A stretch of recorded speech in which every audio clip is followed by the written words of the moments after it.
My name is Mike, and this happened last year when my fiance and I bought our first starter home together. We're an Asian couple, which is relevant to the story. It was a small 2-story house in a basic suburban town in Georgia. There was nothing special about it, but to us it was supposed to be special. It was a typical quiet street, decent backyard, cheap fence, and regular-looking houses lined up next to each other. We felt lucky to even buy a house at our age, so it was a very exciting point in our lives that was quite literally robbed from us, which you'll soon hear why. The first few days were normal. We unpacked, met a few neighbors, and tried to settle in. The neighbor on our right side was a friendly older couple. The neighbor across the street waved and came across to say hi when he saw us. But the house on our left side was different. We didn't see anyone come out of it for the first few days. The curtains were always shut. The house looked clean and normal, don't get me wrong, but it was always kind of dark inside, like no one was home even though there was a car in the driveway.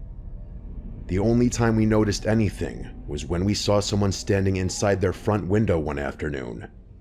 My fiancée and I were carrying groceries in from the car when she whispered something to me about it. I looked over and saw a man standing behind the curtain, only half visible but totally watching us. He didn't wave. As soon as he saw us glance at him, he walked away from the window. It was weird, but we didn't think too much about it. Some people are just quiet or awkward. Over the next week, we started noticing him more often. Not outside, but inside his house. I would catch him standing in his living room window sometimes when I left for work. My fiancée told me she saw him in the upstairs window once when she was getting the mail. Every time we noticed him, he seemed to be watching us, but never in a way where he stayed long. The second we looked back, he was gone. One night, something happened that made both of us uneasy in a way we couldn't ignore. Around midnight, I was getting ready for bed when I walked past our upstairs window. Our bedroom window faced directly toward his house. When I looked, out of habit, I saw him in his upstairs window. This time he wasn't halfway hidden or standing behind a curtain. He was fully visible. He stood straight up with his face turned toward our bedroom window. I froze for a second because I wasn't sure if I was actually seeing it right, but the second he realized I saw him, he stepped back away from the window. I remember saying to my fiancée with a laugh, "Oh great, our neighbor's a creep." The next morning, the man came to our door. It was the first time we saw him outside. He knocked politely and introduced himself as Gordon. He apologized for looking like he was spying the night before. He told me he had been putting something on his window ledge and didn't mean to look into our room. He smiled the whole time, and it was a welcoming enough smile to give me a bit of relief. I'm not saying I loved the guy instantly. There was definitely something slightly off about him, but the apology was appreciated. I didn't want to be rude, so I told him it was fine. When I went back inside, I told my fiancé he seemed somewhat nice, but a little weird. We decided to forget about it. A week later, something else happened that we couldn't ignore. In the middle of the night, my fiancée shook me awake, telling me she heard someone in the yard. I was half asleep, but I got up to check the window. Gotta do what you gotta do as the man of the house. When I looked outside, I saw someone walking in our yard. Unless it was fucking Bigfoot, it was definitely a person. A full-grown man walking around like he was looking for something. My first reaction was to shout out "hey," even though I knew that wasn't the smartest thing to do. As soon as I yelled, the person walked fast toward the gate and slammed it shut behind him. Since we didn't have anything in the backyard yet besides some gardening tools, I didn't think someone was trying to steal anything, and I didn't bother to check the backyard. I did check the front windows though, and didn't see anyone. I didn't go outside because I didn't feel safe, and eventually, my fiancée and I went back to sleep, even though we felt uneasy. A few nights after that, the same thing happened again. My fiancée woke me up, telling me she heard rustling outside. This time we both heard it clearly. It sounded like someone was shimmying something. I can't say what, but best description I could give was some kind of lock. I went to the window again, and sure enough, I saw someone in the backyard. I felt my whole body tense up this time. I yelled that I was calling the cops. The person walked out of the yard and again slammed the gate the same way, but this time I saw enough of the man's face and posture to know it looked exactly like Gordon. I yelled "Gordon," but he didn't respond. He just walked away like nothing happened. This time I went outside. I checked the yard, then the sides of the house. I took a deep breath and told myself I have to confront this now. I walked over to Gordon's house and knocked. He answered within seconds, which told me he was awake the whole time. He smiled like he always did and started laughing while telling me that it was him in the yard. He said he was chasing away kids who always jumped the fences in the neighborhood, and he caught them jumping from his backyard into our backyard. He said it happens all the time and told me I'd get used to it. He kept smiling the whole time, but something about the smile didn't feel normal. It felt like something was behind it. I saw hate in his eyes, I swear. I didn't argue with him. I just told him I understood and went back home. But deep down, I didn't believe a word he said. The next day, he came over again and invited us to come to his house for Chinese food the next night, which would be a Friday. We felt like saying yes would at least clear the awkwardness between us and we could just be cordial neighbors. We went to his house around 7 p.m. that Friday. The second we walked in, the atmosphere felt uncomfortable. Gordon seemed relatively intoxicated and got only more drunk as he kept sipping more wine. He said he ordered a bunch of Chinese food and made a little weird comment like, "I know you guys love Chinese food," then laughed. He made little passive-aggressive comments here and there. Eventually the food arrived and he paid, and we offered to help him set up the table, but he almost yelled when he said no. The whole dinner felt tense. Then, as he finished more and more wine, he started acting more differently. He started making rude comments that were less passive and more direct. He said things that made it pretty clear he didn't like that an Asian couple moved into the neighborhood. At first we tried ignoring it, hoping it would stop, but then he got louder and more angry. I mean it, he actually started getting himself angry as he talked about how this town had a history of being white. He started saying things that made both of us feel unsafe, honestly. Then he told us that it was in fact him going into our backyard those nights. He didn't deny it or try to hide it. The climax of the night was when he yelled at us that we were not welcome there and that the neighborhood wasn't for people like us. At that point, we didn't say anything. We just stood up and left. We walked back to our house as fast as we could. We didn't even talk about it until we were inside with the doors locked. We didn't know what to do except go to the other neighbors. So we walked door to door, asking them about Gordon. Some of them were shocked when we told them what happened. Others weren't surprised at all. A few people told us Gordon was a drunk whose wife left him years ago. It didn't make us feel any better because we were living next to him now. We tried to avoid him after that. We didn't look at his house, we didn't go outside unless we had to. But how long could you avoid your next door neighbor? Every night felt tense, like he could be watching us or trespassing again. Then, one night, a brick was thrown through our downstairs window.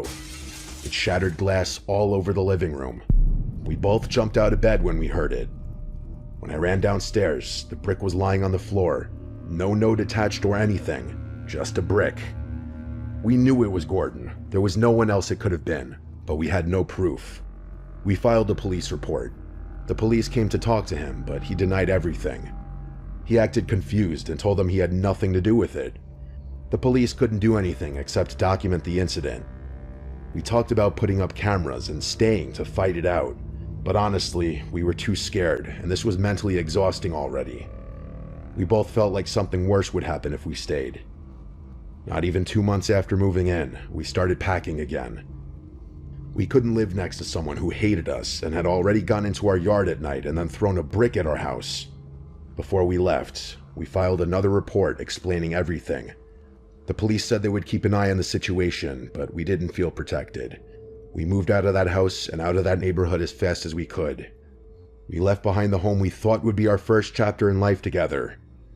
I still think if we stayed there, you'd have eventually heard of my fiancée and I on the news having been murdered by this man.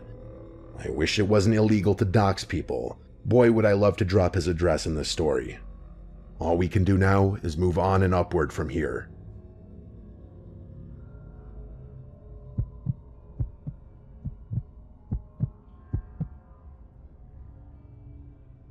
This story happened a couple of years ago, around late 2021.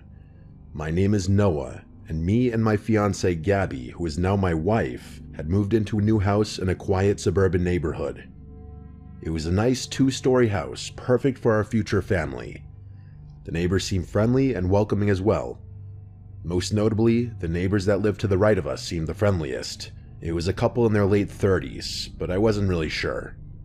The husband's name was Daniel, and his wife was named Veronica. They were very friendly and seemed like sweet people. They even baked us a red velvet cake as a little welcoming gift. The cake was really good, and we couldn't thank them enough for it. The first couple of weeks were good in the new neighborhood. It was quiet and peaceful, until we started noticing strange things with our neighbors, Daniel and Veronica. One night, around 11 p.m., I heard shouting coming from outside. I looked out my bedroom window and realized it was coming from their house, like they were arguing. I couldn't see them because the angle of the houses blocked my view. Eventually, I saw Veronica storm out to her car and leave. After that, it was quiet again. I told Gabby about it, and we just chalked it up to them getting into an argument and Veronica leaving to cool off. I was kind of concerned because they seemed like such sweet people, not the type to have heated arguments, but every couple has disagreements. We didn't think too much of it. Later on that same week, Gabby and I were coming back home. When we got out of the car, we heard yelling coming from inside their house again. They had their main door open, but the storm door was closed, so we could hear them arguing clearly. Again, it wasn't our business, so we ignored it. Then one day, I noticed Veronica's car wasn't there for a few days, but I assumed maybe she was on vacation. Daniel was still there because his car stayed parked, and I would see him go out once in a while. But then it became a week, then 2 weeks, and Veronica's car was still gone. My wife noticed too and thought maybe they got divorced or something, which would make sense due to their constant arguing. But the way she left was so sudden. One day her car was there, the next it was gone. And Daniel was acting weird. Every time we saw him, he would try to avoid us.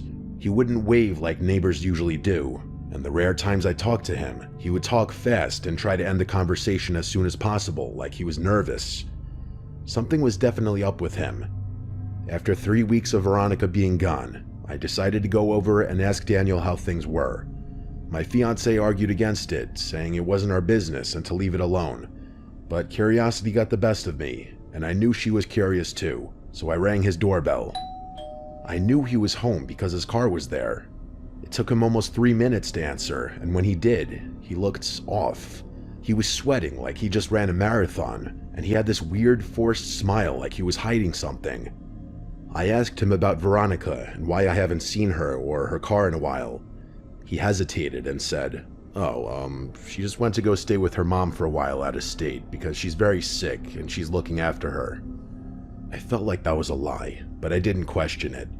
I might have believed him if he wasn't acting so strange. I then asked why he was sweating so much, and he said he was doing workouts upstairs. He was speaking really fast, like he was rushed or nervous, but then something happened that made my heart drop. I heard a voice scream from somewhere inside the house. I wasn't exactly sure where, but I was almost positive it was a woman's voice yelling for help. I asked what that was, and Daniel quickly said, I'm playing a movie upstairs and forgot to pause it. That made no sense since he had just said he was working out upstairs. I just said okay and told him I would catch him later. I went back home and told Gabby everything. She was just as concerned as me and told me to call the cops. I did, and I requested to stay anonymous, even though Daniel would probably know it was me. I told the dispatcher that I heard something in my neighbor's house and wanted them to do a welfare check. Eventually, an officer pulled up. About 10 minutes later, I heard sirens and saw 5 police cars and an ambulance. Me and Gabby rushed outside. Officers were everywhere. Daniel was being taken away in handcuffs while Veronica was being rushed to the ambulance on a stretcher. We later found out Daniel and Veronica had been in an abusive relationship and things had escalated badly. Daniel kept her locked in the basement for weeks. I didn't even know they had a basement. Down there, he would assault her, rape her, abuse her, and do horrible things. He even sold her car to make it look like she wasn't home. When I heard that scream while talking to him, it turned out he stabbed her 5 times because she had made noise when he told her to be quiet while he answered the door. That explained why he was acting so strange. Unfortunately, Veronica didn't survive and passed a couple hours later. As Daniel was being escorted into a police car, he said, "I know it was you who snitched on me, and you'll regret this." I wanted to laugh it off if the situation wasn't so messed up, knowing he would be behind bars for a long time. It's crazy how you never know who people truly are behind closed doors. Daniel seemed like a friendly, normal guy, and so did Veronica. They seemed like a great couple, but obviously they had serious issues hidden underneath. Fast forward a couple nights after the incident, I woke up in the middle of the night. It was dark, and I saw the silhouette of a person. As my eyes adjusted, I saw that it was Daniel. My heart dropped. He said, "I told you you would regret this." He was holding a knife. I tried talking him down, telling him to calm down and just talk, but he didn't respond.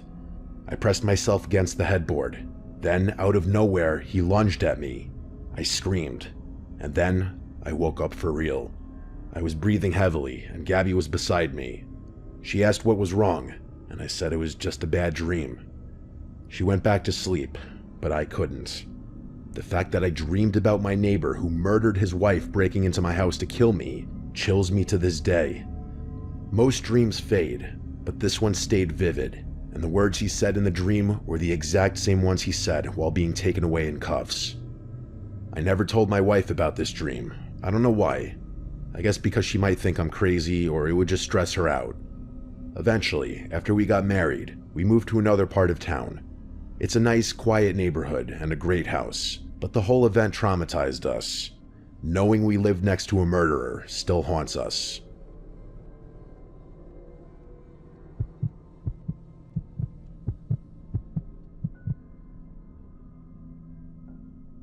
My name is Devin, and this happened 2 years ago when I was 24 and living in a duplex in Queens, New York.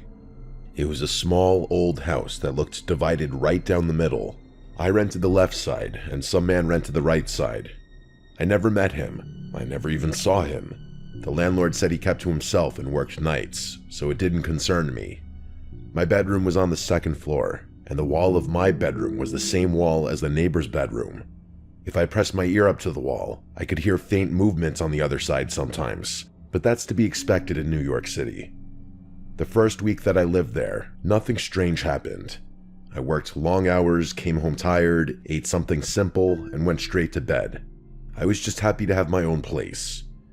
And then one night, things began. I was lying in bed scrolling on my phone when I heard what sounded like a man talking, but it didn't sound like a normal man's voice. It was high-pitched, like someone trying to talk in a fake voice.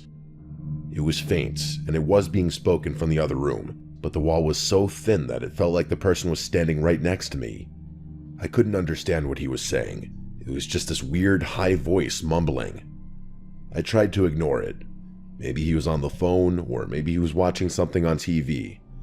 Eventually, the mumbling stopped and I fell asleep. A few nights later, though, the mumbling came back. But this time it was louder, and this time it was definitely a man talking. I pressed my ear lightly to the wall and listened. It didn't sound like he was on the phone. It sounded like he was talking to himself. I didn't know whether to laugh or be slightly creeped out. To block the noise out, I put the blanket over my head. I had work early the next morning and I needed sleep. I think that was the first night I realized I did not like living there alone.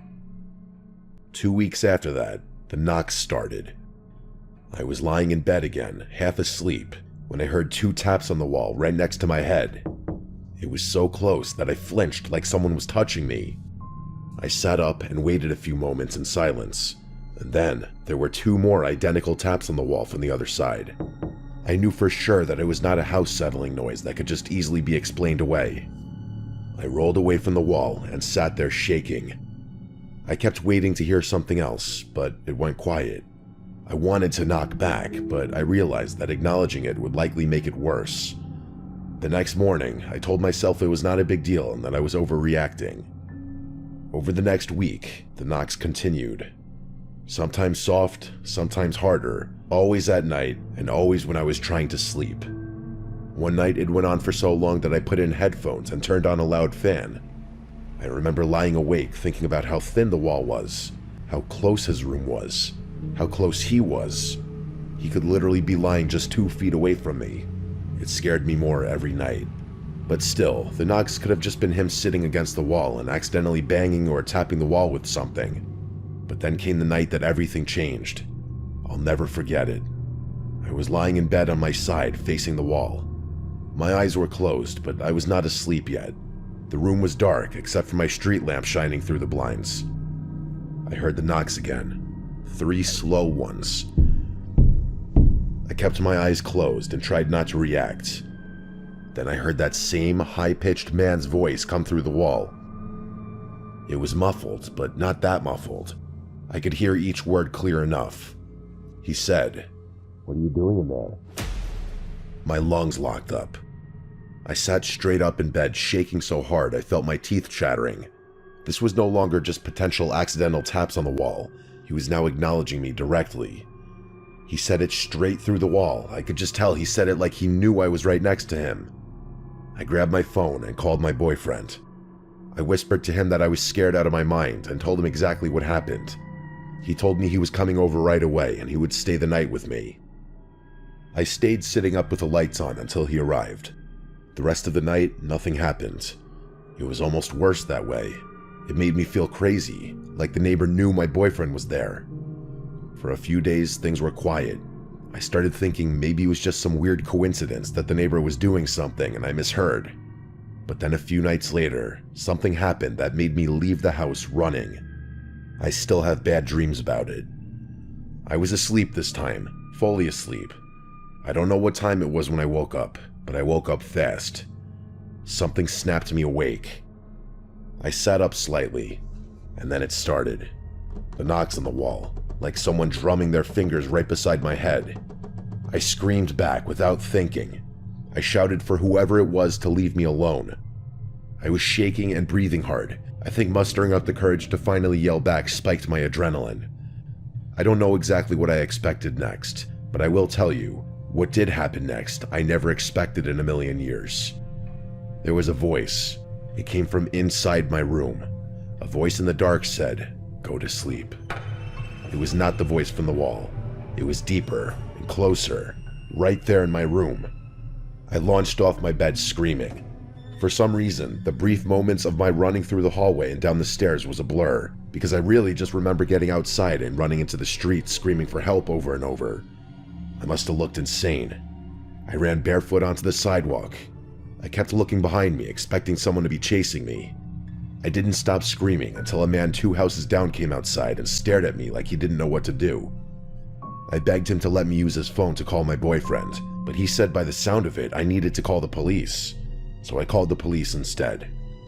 I waited by that man's sidewalk shaking and crying until the police arrived. When they showed up, I told them everything that happened. They asked me if I was sure that someone was in the house, and I said yes, 100% yes. They drove me back to my duplex, and 2 officers went inside. My front door was still wide open like I left it. They said there were no signs of forced entry. They asked me if I remembered unlocking the door as I ran out. I had no memory of touching the lock. I told them I didn't think I unlocked it, but I was so panicked that maybe I did. I couldn't be sure. They checked every room, every closet, under the bed, everywhere. No one was in the house. They knocked on the neighbor's door too, but he wouldn't open up. It looked like he wasn't home at all. Eventually, my boyfriend showed up and took me back to his place. I was still shaking hours later. I don't remember sleeping again the rest of the night. In the morning, I called my landlord and told him everything. I told him I needed to know who the neighbor was and if he had any history of problems or strange behavior. I also told him I wanted to break the lease immediately. At first, he pushed back. He said he needed notice and paperwork. I told him I would not step foot in that duplex alone again, and he needed to help me. It took a whole day of phone calls before he said he would let me break the lease. My boyfriend came with me every single time I went back to the duplex to move my stuff. I refused to go alone. During those days, we tried knocking on the neighbor's door multiple times, but he never answered. It was like no one lived there. But there were signs that someone did, like packages at the door and a car in the driveway, but no human response. I ended up moving back in with my parents for a while until I found a new place. I still don't know if that neighbor was actually in my room that night, or if someone got in without the police noticing, or if it was just all in my head from the stress. But that one's the least likely explanation because it's pretty clear what's real and what's in your head.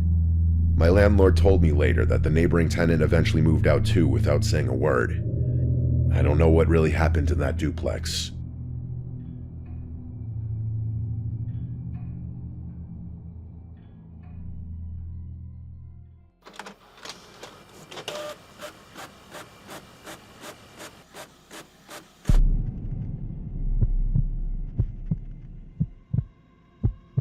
Back when I was 20, during the summer before my senior year of college, I landed an internship at a financial services firm downtown. It wasn't anything fancy, mostly data entry, spreadsheets, and sitting in front of a computer all day, but it paid decently and it looked great on a resume. There were 7 other interns behind me, and we were all crammed together in this open office section with rows of cubicles that didn't quite give you privacy, just enough to make small talk feel optional. Out of the 7, 5 of them were people I liked, a mix of chill, down-to-earth college students who didn't take the internship too seriously.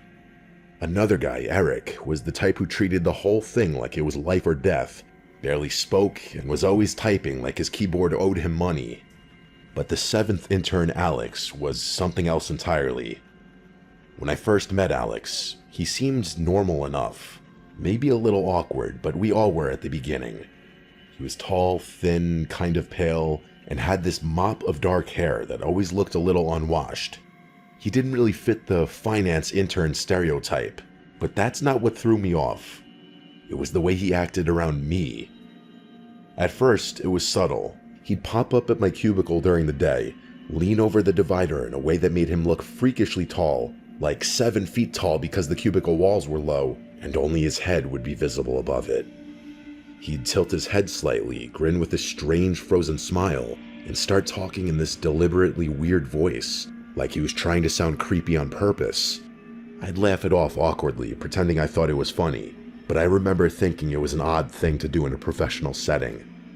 He'd say random stuff, like "working hard" or "hardly working, Ronnie," in that slow, unnatural tone, and then hold the smile for way too long. The first couple of times, I figured he was just being quirky or trying too hard to stand out. Some people at internships are awkward like that, so I didn't want to make a big deal out of it. But then it started happening more often. Every single day, at least once, I'd see his head slowly rise above my cubicle wall. That same stretched grin plastered across his annoying face, and he'd start some bizarre conversation that didn't make sense. Sometimes he'd make jokes that weren't funny, or mutter random phrases that didn't relate to anything. And every time, he used that same unsettling voice, like a soft voice in a kind of taunting way.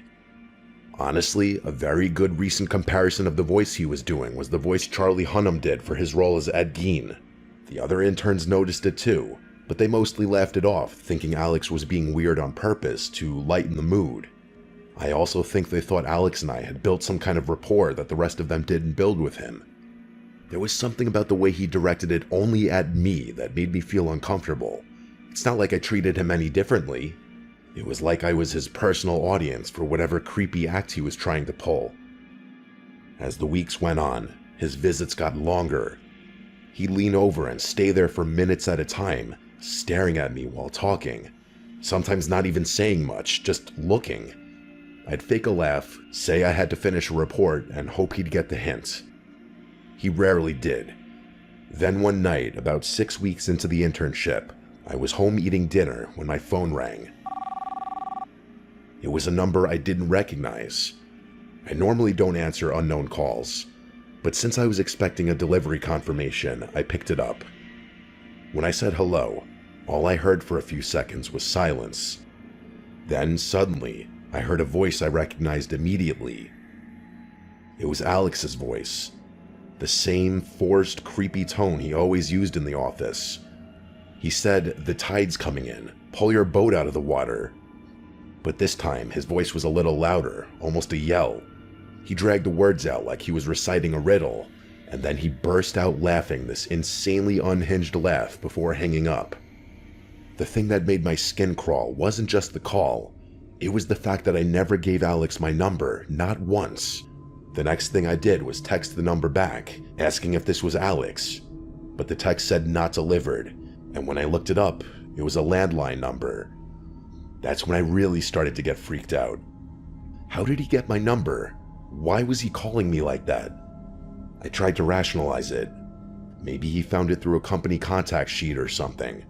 But even then, the way he said that line didn't sit with me. I couldn't stop replaying the sound of his laugh in my head. It didn't sound like someone joking around. It sounded like he was with me to the point of trying to actually scare me. This wasn't just goofy behavior anymore.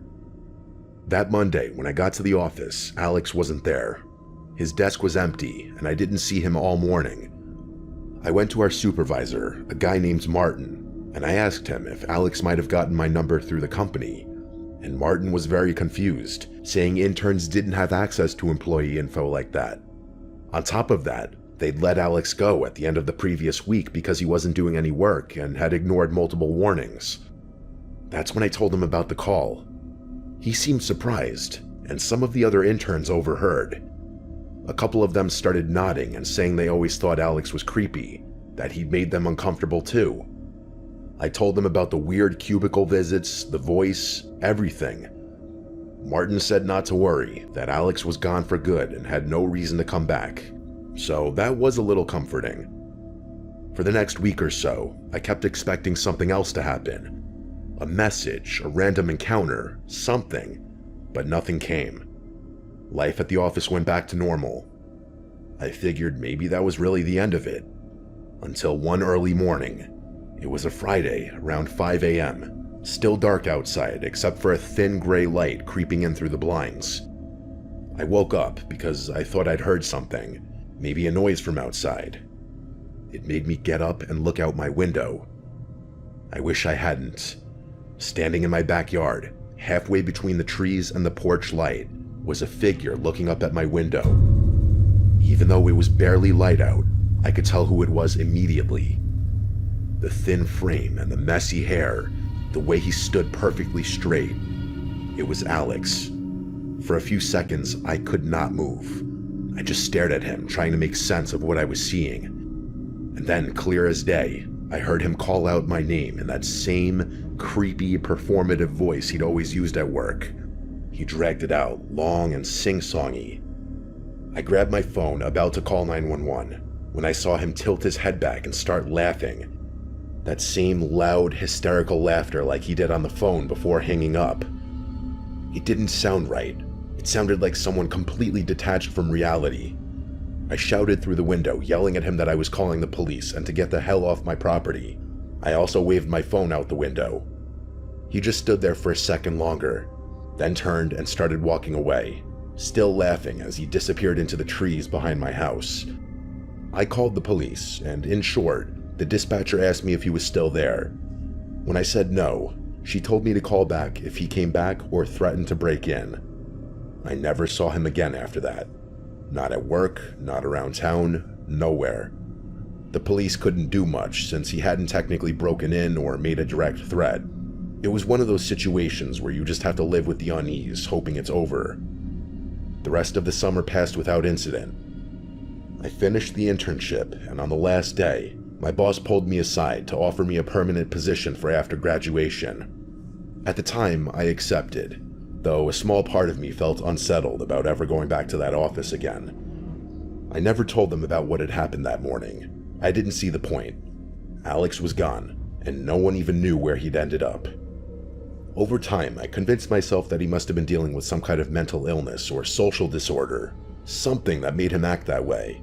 It's the only way I can make sense of how he went from a quiet, awkward intern to standing in my backyard at 5 in the morning, laughing like a lunatic.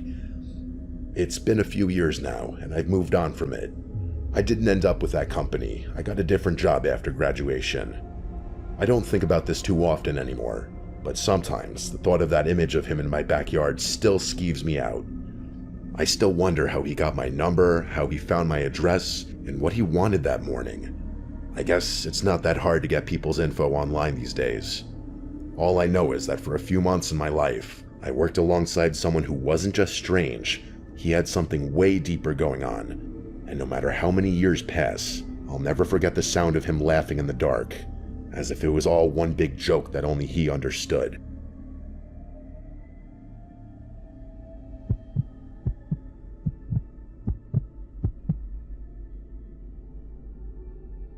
I was 17 when this all happened. It was my first real job, working at a local grocery store in our quiet Vermont town. The kind of town where everyone knew everyone else, and where nothing ever really happened. I liked the job at first. It was simple, and most of my coworkers were friendly. I quickly fell into a rhythm with the cashiers and some of the stock workers, especially during the slow hours when there weren't many customers. When that happened, we'd all gather near the front of the store, just chatting about random stuff like what we watched on TV, making fun of the older, quirkier employees, and complaining about customers, that sort of thing. It was one of the few times during my shifts where I felt like I wasn't just standing behind a register staring at a screen or a blank wall all day. Depending on who was the shift supervisor for the day, it would either be relaxed or more strict. Like if a younger supervisor was working, it would be more chill. People would be on their phones and people would socialize by the front. There was one coworker who I didn't know well at first, a guy named Sean. He was 24, a little awkward, the kind of guy who always seemed like he didn't quite know how to read social cues. He had longer hair, but kind of in the awkward in-between phase, like he was growing it out but didn't quite reach his shoulders yet. He worked in the dairy section, so we didn't interact much at work. He was quiet and polite enough, and I honestly didn't think much of him. Most people just nodded at him when they walked past, and he did the same. But eventually, I was added to a coworker group chat, and he was in it. I didn't think twice about it. It was just a chat for work stuff and dumb jokes, and it seems most of the younger employees were in there. But then Sean started messaging me directly. At first it was harmless. He asked about my shifts, whether I was covering certain days, things like that. But over the next few weeks, it became clear he was trying to get closer. He started asking questions about my personal life, like what music I liked, what I do after work, even little things like what I did over the weekend. Again, I didn't think much of it at first. I mean, people make small talk, right?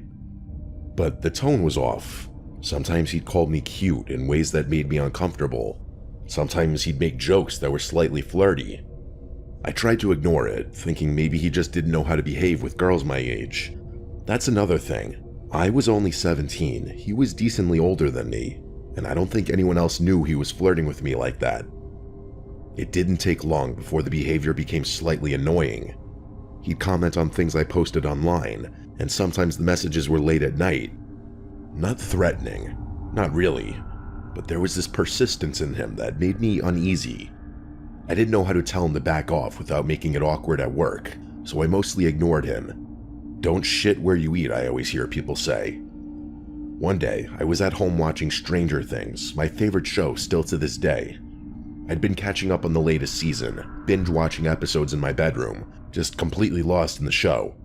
And then a couple days later at work, everyone was gathered at the front of the store chatting about TV shows. I was talking with a few of the cashiers about some random series, when Sean suddenly asked me, "You like Stranger Things, right?" I froze. I couldn't remember telling anyone at work about my show.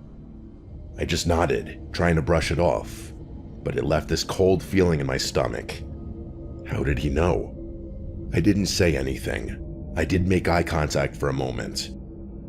He just smiled awkwardly and eventually left the front of the store back to the dairy section like nothing had happened. But I couldn't shake the feeling that he was watching me more than I had realized. It wasn't until a few nights later that the fear really started. I was lying in bed, trying to fall asleep after a long day at work. The house was quiet, and then I heard a soft scraping noise against my bedroom window. At first, I thought it was the wind or maybe a branch brushing against the glass, but then I heard it again. A distinct sound of someone tapping on the window, just lightly enough for it to be unnerving. I got up and peeked through the blinds, half expecting to see Sean out there, but there was nothing. I tried to convince myself the sound was nothing to be alarmed about, but the thought of Sean's question at work, about Stranger Things, a show I hadn't told anyone about, it kept running through my head. A couple of days later, he texted me again. This time I didn't ignore it. I told him clearly and firmly that I wasn't interested. That was when things escalated. Almost immediately, he replied, "Okay, good luck changing your address." I couldn't believe it. In one insane text that he clearly sent before thinking of the repercussions, he proved my suspicions right. I saved the messages and took screenshots. I went straight to my manager and explained everything. My manager was shocked. He told me not to worry, that they'd handle it. I also went with my dad to the local police department to file a report, showing them the messages and explaining the incident with the window, explaining that I suspected Sean might be stalking me. The next day at work, Sean was called in by our boss. He didn't come back. It turned out he was fired on the spot, and the police started the paperwork for a restraining order. I thought maybe that would be the end of it, but I quickly realized that nothing really felt over. Even with the restraining order in place, if he was actually a crazy person, what's a piece of paper gonna do to stop him from coming back to the house and doing something crazy? I double-checked locks obsessively, refused to answer any calls or messages from unknown numbers, and avoided talking about my routines with anyone except family. The weeks dragged on like that. I would wake up at night convinced I heard something outside. I had to remind myself constantly that the restraining order was legally binding, that he couldn't come near me, but the fear was real. Eventually, as the weeks turned into months, the paranoia started to fade. There were no incidents, no attempts to contact me, no sudden appearances. The restraining order seemed to hold, and life slowly returned to normal. I got more comfortable going out alone, stopped checking my window obsessively before bed, and eventually, I stopped thinking about Sean altogether. It took a long time, though, for me to feel fully safe again. Even after moving on, the experience left a mark. I was hyper-aware of my surroundings, cautious about new people I met, especially in situations where I felt isolated. I learned to trust my instincts and take any uncomfortable behavior seriously, no matter how small it seemed at first. Looking back, the thing that scares me most isn't that Sean might have actually harmed me. It's how quickly someone who seems normal, even awkward or harmless, can turn into a source of fear. It can start with small, seemingly innocent interactions, messages, questions, little comments, and escalate into something far more serious. Now, years later, I've moved past it. I work in a different town, live in a new apartment, and I don't think about that grocery store anymore. I don't talk to a single coworker from that job anymore. But the memory of those nights lying in bed, convinced someone was outside my window, it's not something that ever goes away entirely. It's a reminder of how quickly life can feel unsafe, even in a small, quiet town where nothing ever seems to happen. And while Sean never came close to doing anything physically, the psychological impact was enough to make me question how safe I ever truly was. So if you're ever at work and notice a coworker crossing a line, even subtly, take it seriously. Don't brush it off as awkwardness or harmless flirting. It might seem over the top at first, but it could save you from months of fear, or worse. Because sometimes, the danger isn't obvious. But eventually, I did move on. And now, years later, I can look back and say I survived. And that's enough.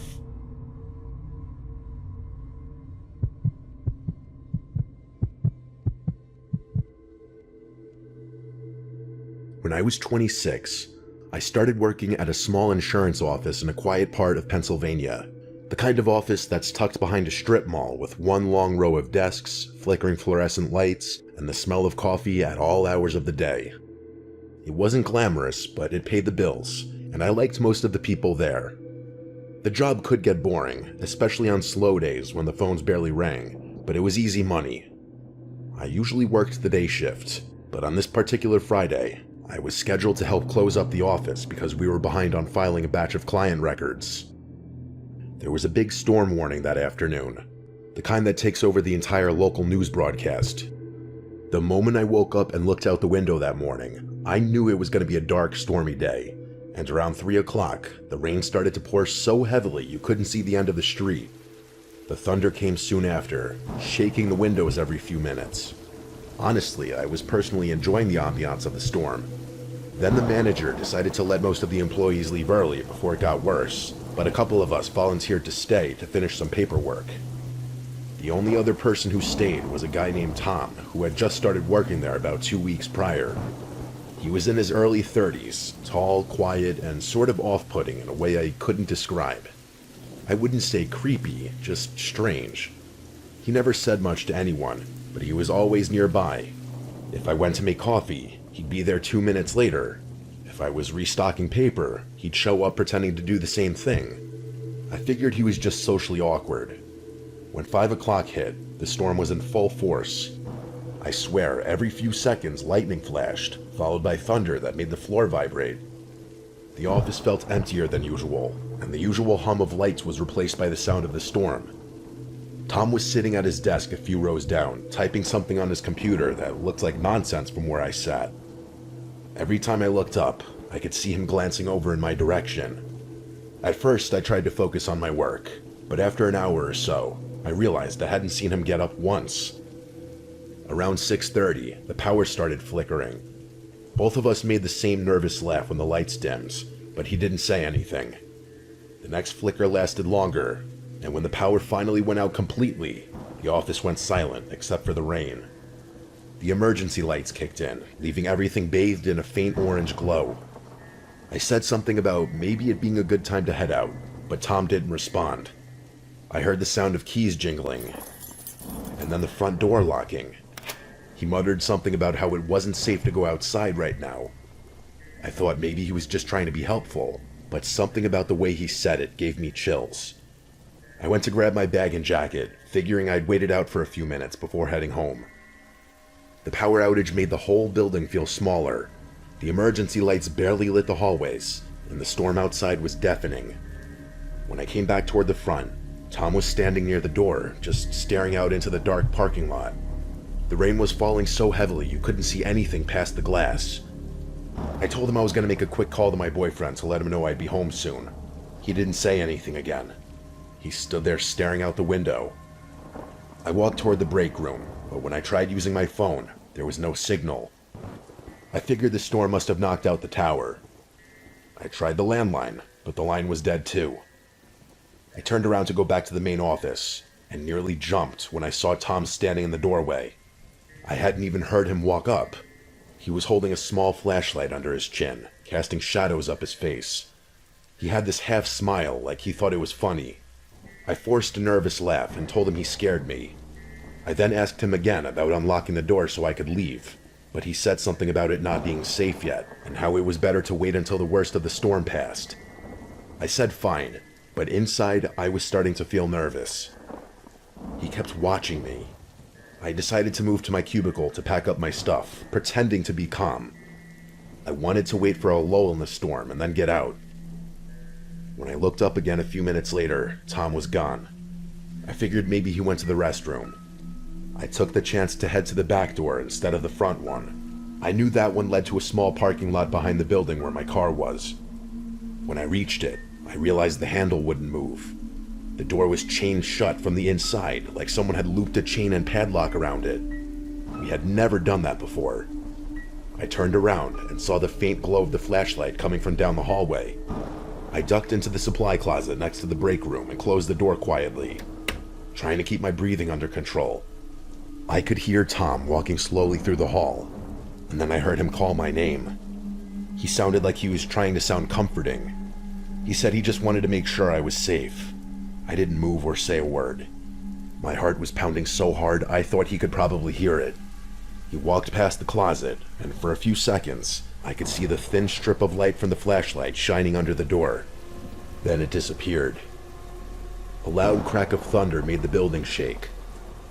The sound of rain got even louder for a second, and I realized part of the roof above the break room must have been leaking. I waited, I'd estimate 10 minutes before I finally worked up the nerve to open the door a little.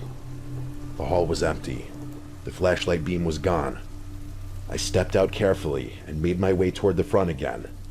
When I turned the corner, I froze. The front glass door had been shattered completely. Rain was blowing inside across the floor, soaking the carpet. Tom was nowhere in sight. I hesitated, wondering if he had gone outside, but then I realized this was my only chance. I ran out the door into the pouring rain and sprinted for my car. I didn't even care that I was getting drenched. My hands were shaking so badly I could barely get the key in the ignition. I sped out of the parking lot without looking back once. When I finally got home, I locked every door and sat in my living room shaking, watching the rain pour against my windows. I didn't sleep that night. The next morning, I called the office and told my manager what had happened. He didn't believe me at first, until he got there himself and saw the broken glass. He called the police, who showed up and took a statement from me when I was at the office. They said they'd look into it, but it sounded like Tom had just taken off. His car was still in the lot, unlocked, with the keys sitting on the driver's seat. His phone, wallet, and a few personal items were still inside. The security cameras had been turned off manually before the power outage, which meant he must have done it earlier in the night. Nobody ever saw him again. A few of my coworkers said maybe he had some kind of breakdown, but I couldn't stop wondering if he'd been planning something worse. I quit the job a month later. Even though nothing ever happened after that, I couldn't work in a small, enclosed place like that where I had experienced such a traumatic incident. It just wasn't healthy.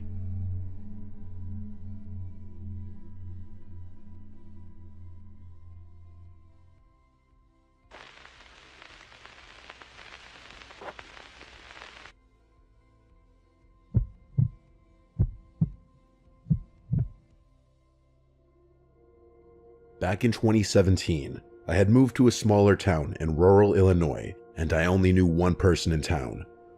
I'm a bit of an introvert, so I had a hard time making friends, especially being single and in my early 20s living in a town filled with a population that was mostly retired.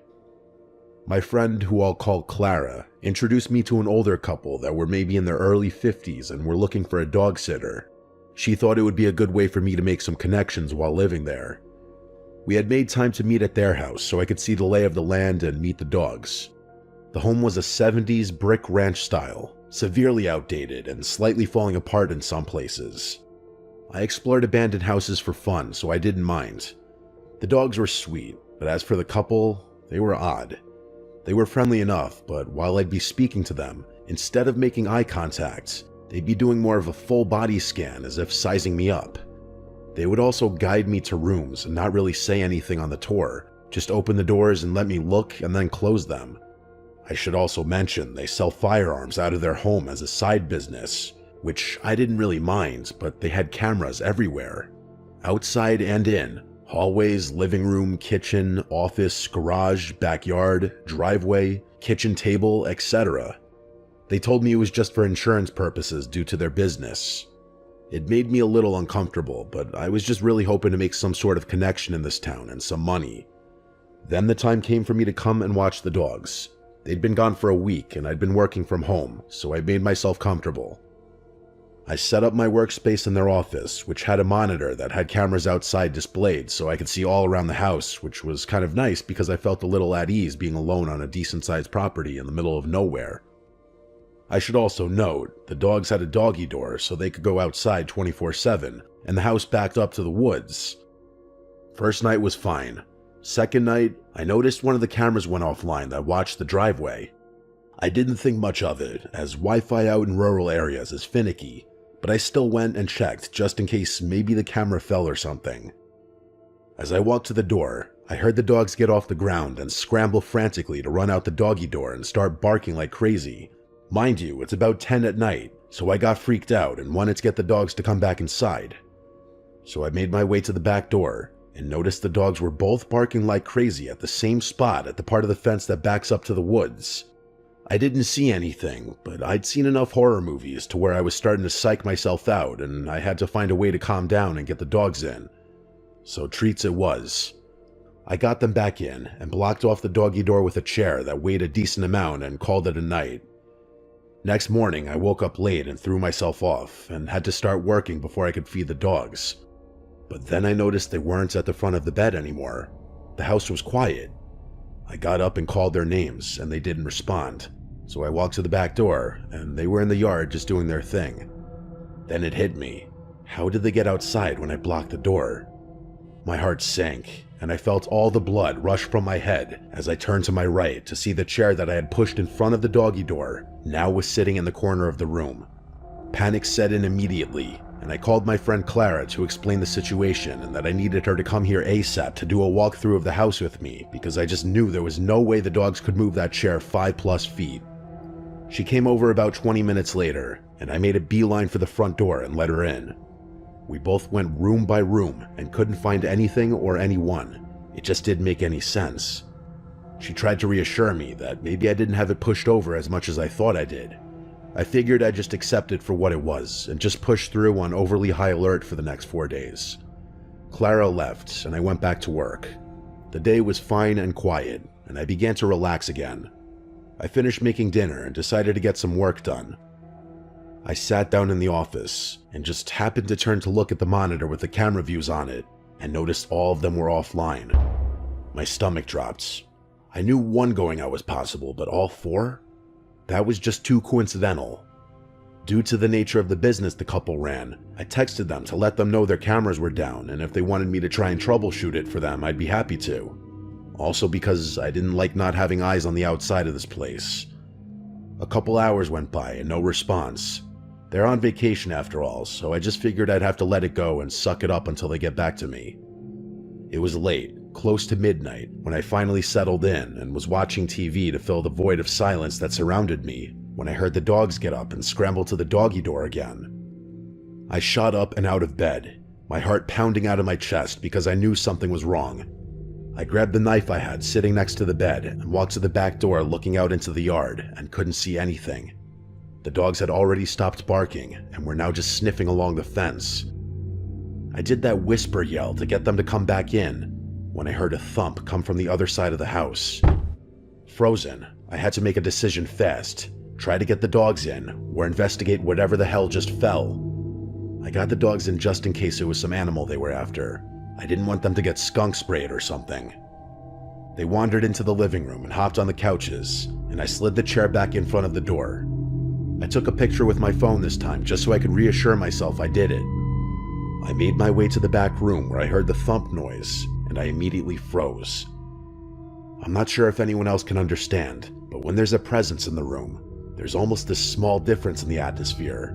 There's a white noise, not breathing or movement, just a break in the stagnance of the silence. Well, regardless if you don't, I felt it. I wasn't going to be that person that kept seeking out the exact area of where this was coming from. So I asked, "Who's there? What are you doing here?" Silence. I then called out the names of the couple that lived there to see if for some wild reason they were in their own home at midnight when they weren't supposed to be, but again met with silence. Clara has a kid and husband, so I didn't want to bother her, so I figured the next thing I would do was call the police. But then I felt that wash of embarrassment in case it was nothing. They'd think I'm an idiot. I stepped back into the hallway that led to the room and slowly closed the door as quiet as possible and locked the door. I went and sat in the living room with the dogs with my phone in one hand and knife in the other. I couldn't make a decision on what to do. About 20 minutes went by and I received a text from the wife saying, "Hi, don't worry about the cameras, you're safe." I was thrown off because they were in Florida and it was almost 2 in the morning there. And also, what do you mean I'm safe? I didn't even mention safety being the issue. I was getting ready to give a general sounds good text when I got another text from the wife. It read, "Also, can you make sure that I didn't leave the garage door open to the inside? I don't want anything getting in." The door she's mentioning is in that back room. I didn't want to go back in there for obvious reasons, so I just didn't respond and pretended like I was asleep and couldn't. 2 minutes later, she texted again. "Hi, I know it's late, but can you please check on this for me, as I'm worried." My gut was screaming no, but maybe the noise was a wild animal that got in. I didn't respond, but got up to go check, knife and phone in hand still. As I approached the door, I heard a shuffle from the back room. I stopped and stood there silent to see if I heard anything else before I opened the door. My phone lit up and she texted me, "I see you're up, can you please go in and check?" I couldn't move. I forgot they had cameras in the hallway and in the living room. Why were they pushing this at 1 in the morning? Now knowing I was being watched, reluctantly, I slowly unlocked the door and opened it with my arms stretched as far as I could to get an open view of the room from as far as possible. I didn't hear anything or see anything, so I took a couple steps into the room and saw the door to the garage was in fact open. It was so damn dark in there, I didn't want to get any closer, but I had to do it and just get this over with. I approached the door, and a light appeared from my phone as I had gotten a notification, and the faint light from my phone lit a portion of the garage doorway I was about 2 steps from, when I noticed the outline of an arm pressed against the wall right next to the door. Fight or flight kicked in immediately. I turned and ran back through the doorway and slammed the door to the back room shut and locked it. I grabbed my keys off the kitchen counter and ran out the front door. I fumbled with the keys as I was shaking and panting, and I got the door unlocked when I noticed the garage door was opening and halfway up. I started my car, and as the headlights lit up the now open garage, I saw in the back corner a grown man in a jacket squatting behind a box right next to the door I was going to close. I didn't waste time and floored it in reverse down the driveway and drove immediately to the police station. I was crying and explained what happened, and they said they'd send a unit to check out the house. I sat in my car at the police station texting the wife about what just happened, seeing as they had access to the cameras and could maybe see if someone was in there. No response. About a half hour later, the police officer came back to the station and let me know the garage door was open, but the house was clear and there was no signs of a break-in. They even checked around the perimeter of the yard and nothing was out of the ordinary. They knew I was scared out of my mind, so they offered to follow me back and do another check with me there. After it was done and I saw with my own eyes no one was there, they left. I couldn't sleep. It was going on almost 3 or 4 in the morning at this point, so I just laid on the couch by the dogs, wide awake, gripping the kitchen knife. About 20 minutes after the officer left, I got a text from the wife. "Hi, plans changed. We'll be home soon. You can go home now." The complete disregard for the situation that just unfolded that I texted her about, the letting me know you're coming home 4 days early and didn't mention it, and will be here just hours after all of this? I didn't dwell on the moment. I grabbed my stuff and left. Their home is on a rural road, but only about a quarter mile from the main street. As I got halfway to the stop sign and looked in my rearview mirror, I saw a car with no headlights on pull into their driveway. I texted the wife and said, "Someone just pulled into your driveway as I was leaving." Almost instantly, I got a text back that read, "I know." Chills ran down my spine. They were setting me up. They'd been in the area that whole time. The dogs barking in the middle of the night were probably alerting me that they had been driving on the path behind the house. They shut the cameras off so I couldn't see their creeping movements on the property while I was right there inside, oblivious. I never heard from them again. My friend profusely apologized, saying she had no idea how weird they were and that she'd only known them as coming into the local diner every now and then. She said after that incident they never came in again. I'm 30 now, and I still have trouble with the entire situation. I know I'm okay and I'm safe, but knowing I was just seconds away from God knows what is a feeling I can't seem to shake, and not sure if I ever will be able to.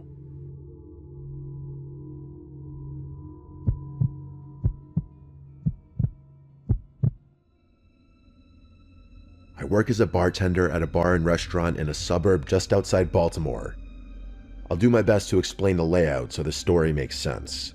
It's a busy place with a unique setup. There are no waiters, just bartenders like me and the cooks in the back. If you want to find food or non-alcoholic drinks, you have to order them at the bar, and when everything's ready, you grab it from the counter. I'm not sure why things are done that way, but I guess it had something to do with management being cheap and trying to avoid hiring waiters. Either way, it keeps things fast-paced, which I actually like. For whatever reason, the place is really popular, even though I personally don't think it's anything super special. The atmosphere is lively most nights, with great music, a buzzing crowd, and a standing area near the DJ booth where people gather to dance and chat. The constant flow of customers and the high-energy vibe make the job fly by. I love meeting and talking to new people, so the gig is perfect for me. I would probably lose my mind if I had to wait long periods of time between serving guests, but that's just me. I bet some people are the opposite. That particular night started off like any other. It was a weekend, so things were going to be super busy. I was ready. After a certain time, the bar started filling up with people.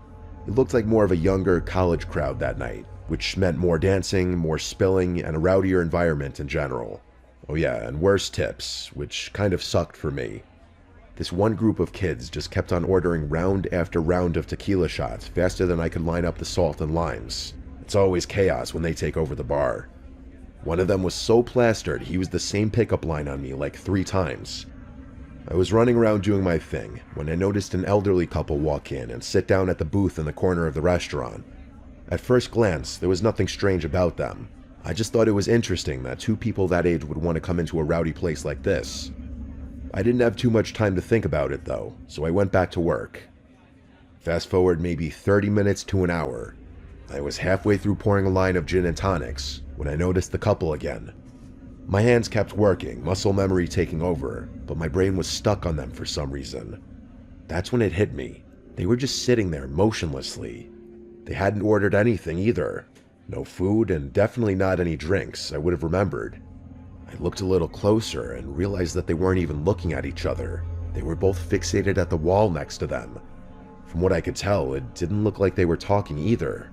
It was the strangest thing. I was beyond curious, but the bar was slammed, and I had too much to do to spend time wondering about it.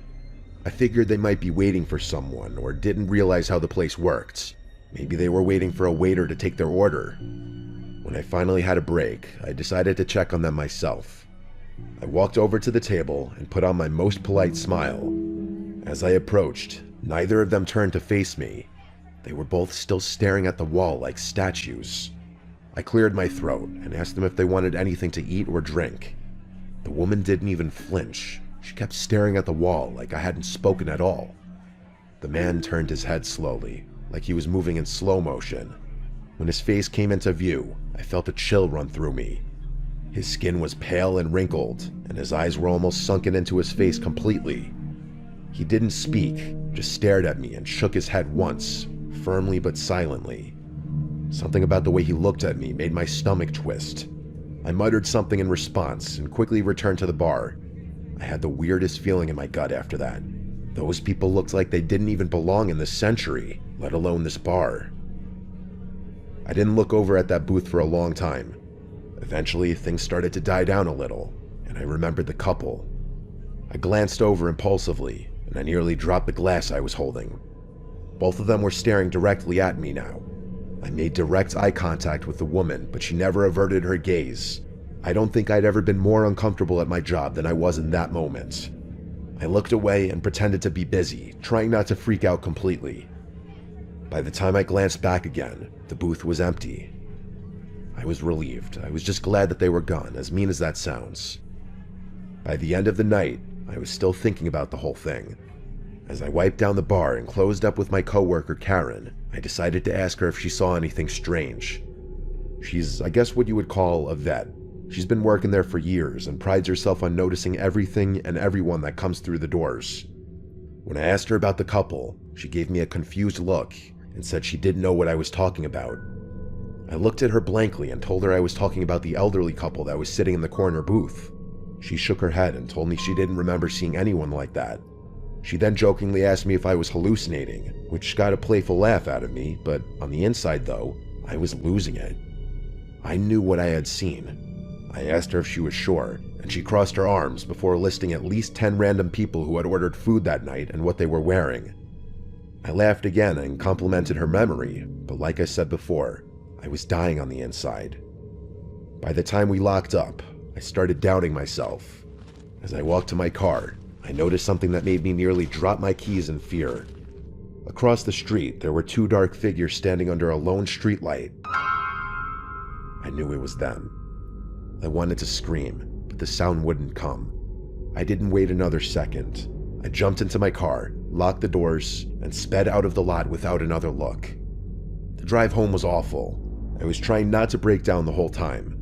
I just kept repeating, "Oh my God," over and over. I had so many questions. Had Karen somehow missed them?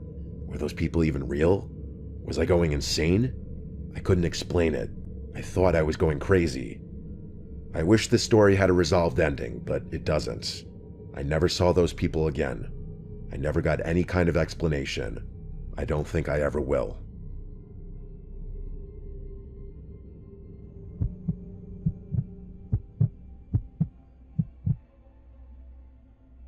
I apologize in advance if I mess up any details about the story I'm about to tell. This is something that my best friend told me multiple times several years ago now. It's one of those stories so unsettling you can't shake it even after hearing it more than once. My friend's dad was a logger, specifically a tree saw operator. For those who don't know, a tree saw is a massive machine capable of cutting down giant trees and slicing them to specific lengths. His job meant long, grueling hours, often alone in the deep, secluded forests of the Pacific Northwest. The way his logging crew worked, he was paid based on the number of trees he cut down rather than the hours he worked, so he would often push himself to work 16 to 20-hour days to finish jobs as quickly as possible.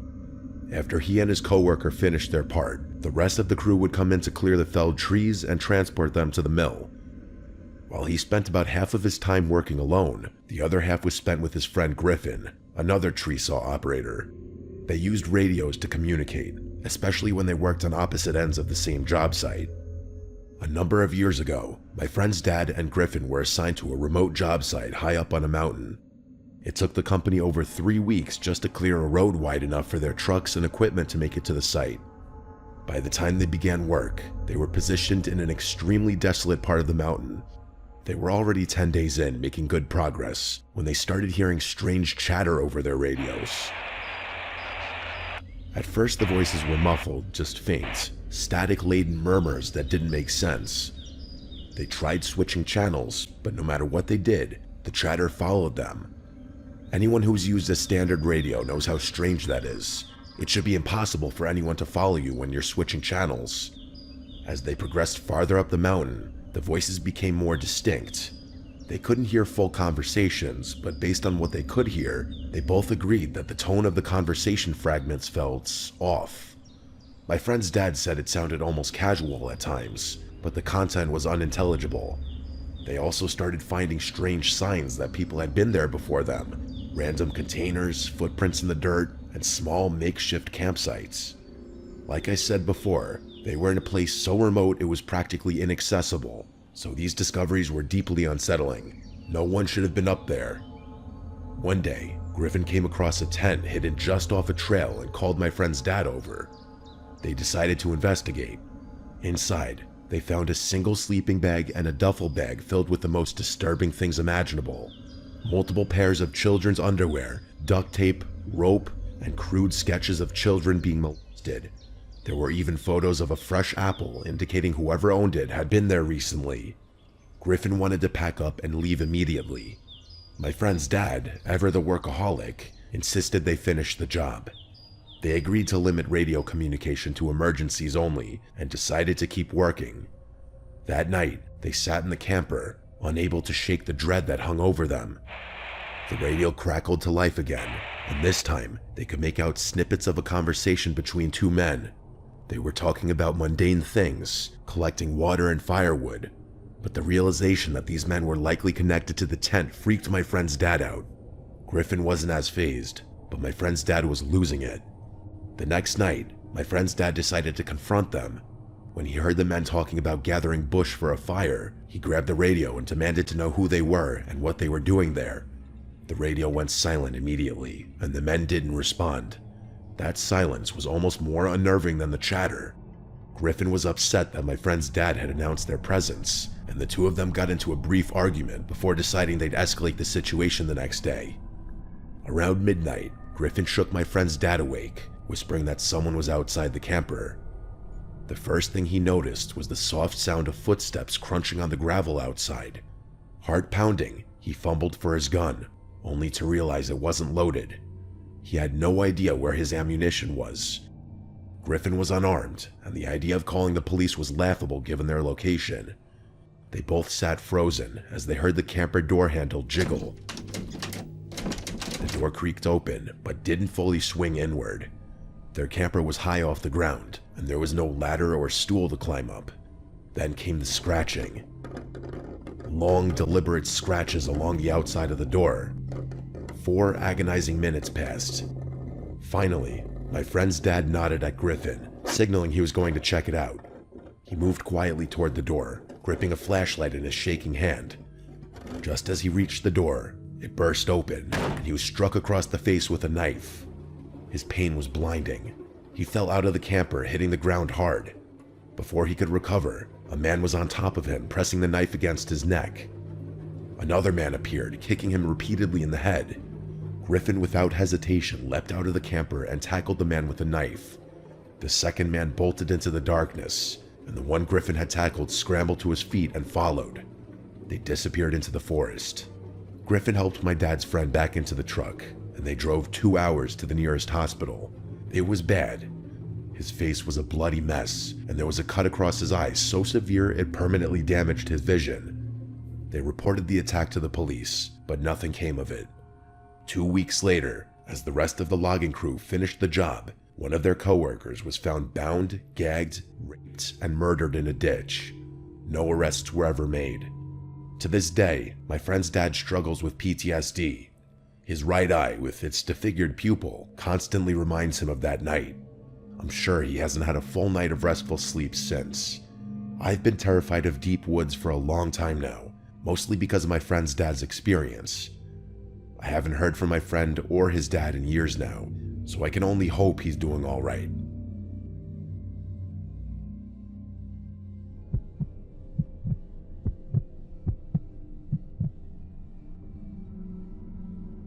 This happened last summer. I was 20 years old.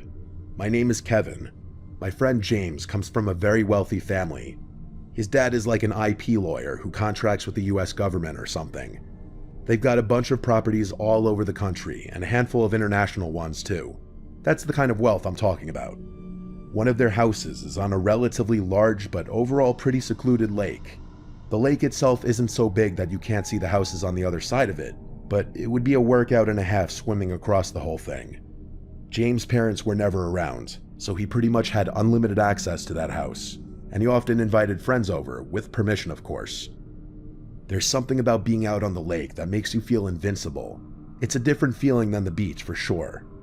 I'm not really sure how to explain it, but there's more of an exclusive vibe to it. Hopefully I can be successful enough to afford one day. Like I said, the lake itself is pretty secluded. Big fancy houses line the perimeter, but most of them would usually sit dark and empty. A lot of them were vacation homes for people who barely even used them. It's honestly kind of a shame thinking about it. There are upsides to that though. James would throw the craziest parties there because there were usually no neighbors to call the police. This night was different though. It was just the two of us, having a more chill night. I won't get into it, but I had just broken up with my girlfriend of 3 years and I was in dire need of some bro time. We were having a few beers out on the dock when I noticed a light flicking across the lake. I can't remember exactly what time it was.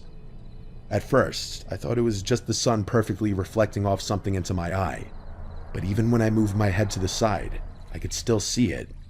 It was flashing like someone was turning a light on and off repeatedly. I told James, and the two of us became fixed on it, trying to figure out what it could be.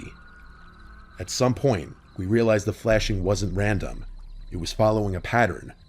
3 short bursts, followed by 3 longer ones, followed by 3 short ones.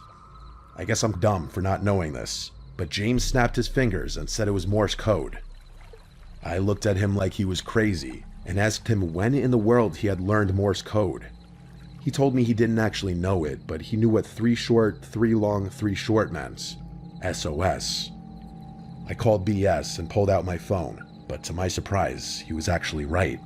Like I said, maybe I'm dumb for not knowing that, but I'm not really one for obscure knowledge anyway.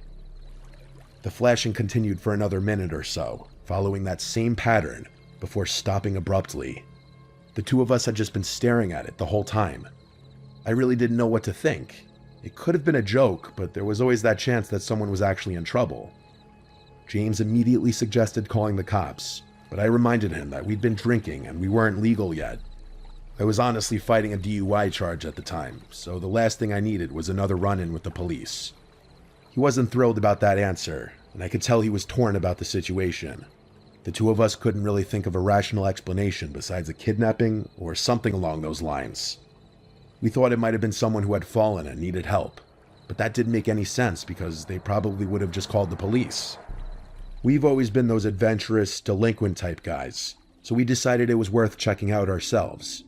If it turned out to be serious, we'd call the police then. We went back inside. James' brother had a bunch of switchblades lying around his room.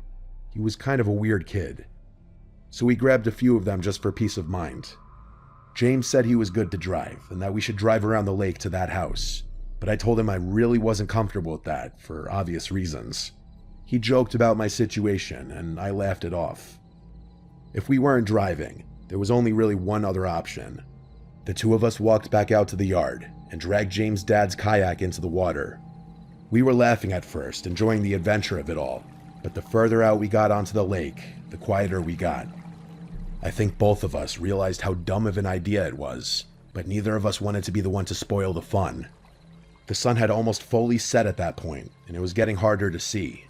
It wasn't pitch black or anything. We had light from some of the lake houses to guide us, but it was still a bit unsettling. As we got closer, the house came into view. It was big like the others, but it was obviously not maintained very well. For starters, the dock was half collapsed, literally. Half of it was just sunken into the water. The flashing had also stopped, which was kind of a bad sign too. We had planned on just tying the kayak to the dock, but we obviously couldn't do that anymore given how unstable it looked. Luckily, the yard wasn't too high up above the water, so we beached the kayak on the yard instead, careful not to slip on the rocks. I felt the adrenaline rush start coming on. I could tell James was feeling the same thing. We looked up toward the house. The light had been coming from the second floor, that much we knew. James was freaking out at that point and insisted that we just leave and call the police. I told him we'd have to kayak all the way back to his house to even do that, as there was no service on the lake and that we need to connect to Wi-Fi. I reminded him that we had explored 1,000,000 abandoned buildings before, and this wasn't too different. He wasn't thrilled with that logic, but agreed anyway. Believe me, I know how dumb this was. Everyone I talk to about this shares that same opinion, but I've never been one to make good decisions, and neither is James. We didn't walk to the front door. That would have been suicide. Instead, we crept around the house until we found a window that was unlocked. The two of us silently slipped inside. The house was empty. Not just abandoned, but empty. Like stripped. There was no furniture and no junk in there either. To be frank, there was no signs that anyone had ever even lived there. The floors and walls were completely bare. We moved cautiously through the rooms, looking for the stairs. There was no one in sight, and all the rooms were just as empty as the first one had been. We finally found the stairs and slowly made our way up. I had made a mental note of where the window was, and we slowly walked down one of the hallways until we got to what I guessed was the room the light had been coming from. I pressed my ear against the door and heard nothing. I glanced over at James. He nodded, and I carefully pushed the door open. The room was empty, with the exception of one thing by the window. I tiptoed over to it and realized what it was. It was one of those old projectors, and it was facing the window. Alarm bells immediately started going off in my head. This was a trap. Someone had set this up deliberately. James must have realized the same thing, because I just heard him start sprinting back the way we had came, not even trying to be quiet. I turned without another thought and followed him. As we were running down the stairs, I heard a door, presumably a closet door, swing open from the room I had just been in, followed by rapid thumping sounds. We bolted down the stairs and back through the house to that first window. James jumped through and I was next. As I was climbing through, I heard those footsteps from behind me again, bounding down the stairs. I didn't even look. I just made it through the window and ran to catch up with James, who was already down by the lake's edge. As I was running to catch up to him, I heard him curse, and I quickly realized why. The kayak was gone. I turned, and from the side of the house, there was a person running toward us. I could barely process what I was seeing. He was fast. I couldn't get a good look at him, but he was big, definitely an adult. I pulled out my switchblade, ready to defend myself. I expected James to do the same, but instead, he turned and jumped straight into the lake, sneakers, hoodie, everything. I didn't even think, I just followed. The water was freezing, but I didn't care. I swam as fast as I could, trying to fight the burning sensation in my arms and legs. We swam toward the light from James' house, which looked like it was miles away. The swim felt endless, but on pure adrenaline, we made it. By the time we dragged ourselves onto James' dock, I thought I had hypothermia. I don't think I've ever been that cold in my life. We ran straight inside, locked every door, and called the police. It took them almost an hour to show up. It was honestly kind of outrageous. When they finally did, they went straight across the lake to investigate. They were over there for a while, but when they came back, they told us exactly what I expected to hear, that there was no one. They confirmed this house had been abandoned for years. No signs of recent occupancy, no footprints, no gear, no personal belongings, nothing. Just an empty house. They weren't happy with us. They gave us the whole "why didn't you call first" speech. James's parents were even more pissed when they found out. Let's just say I wasn't invited back to the lake house after that. James told me his parents were threatening to sue the town for allowing something like that to happen, and the police for refusing to investigate further. As for me, I still don't know what happened that night. I don't know who was in that house, or why they set that trap, or what they planned to do if we hadn't run. I don't think I want to. Most of my friends agree that it was a trap, and think that whoever was planning the whole thing got cold feet until the last minute. I really don't want to think about what would have happened if they had gone through with whatever they were planning on doing.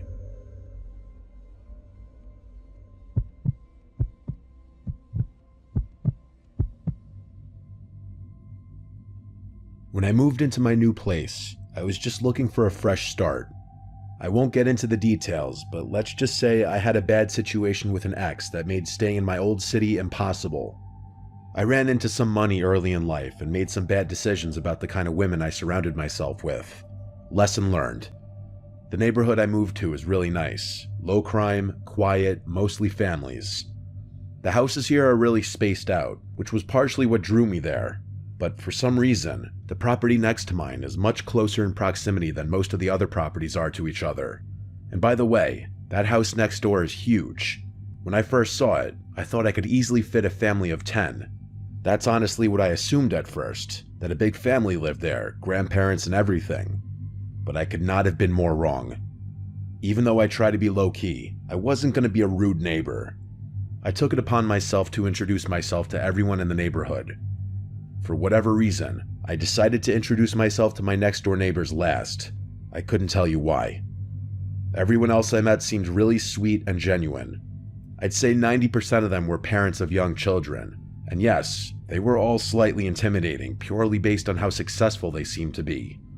I wasn't too sure how a younger guy like myself would easily blend into a community like that, but that was more of a personal concern. When I got around to meeting my next-door neighbor, my social battery was mostly drained from having spent the day making small talk with strangers.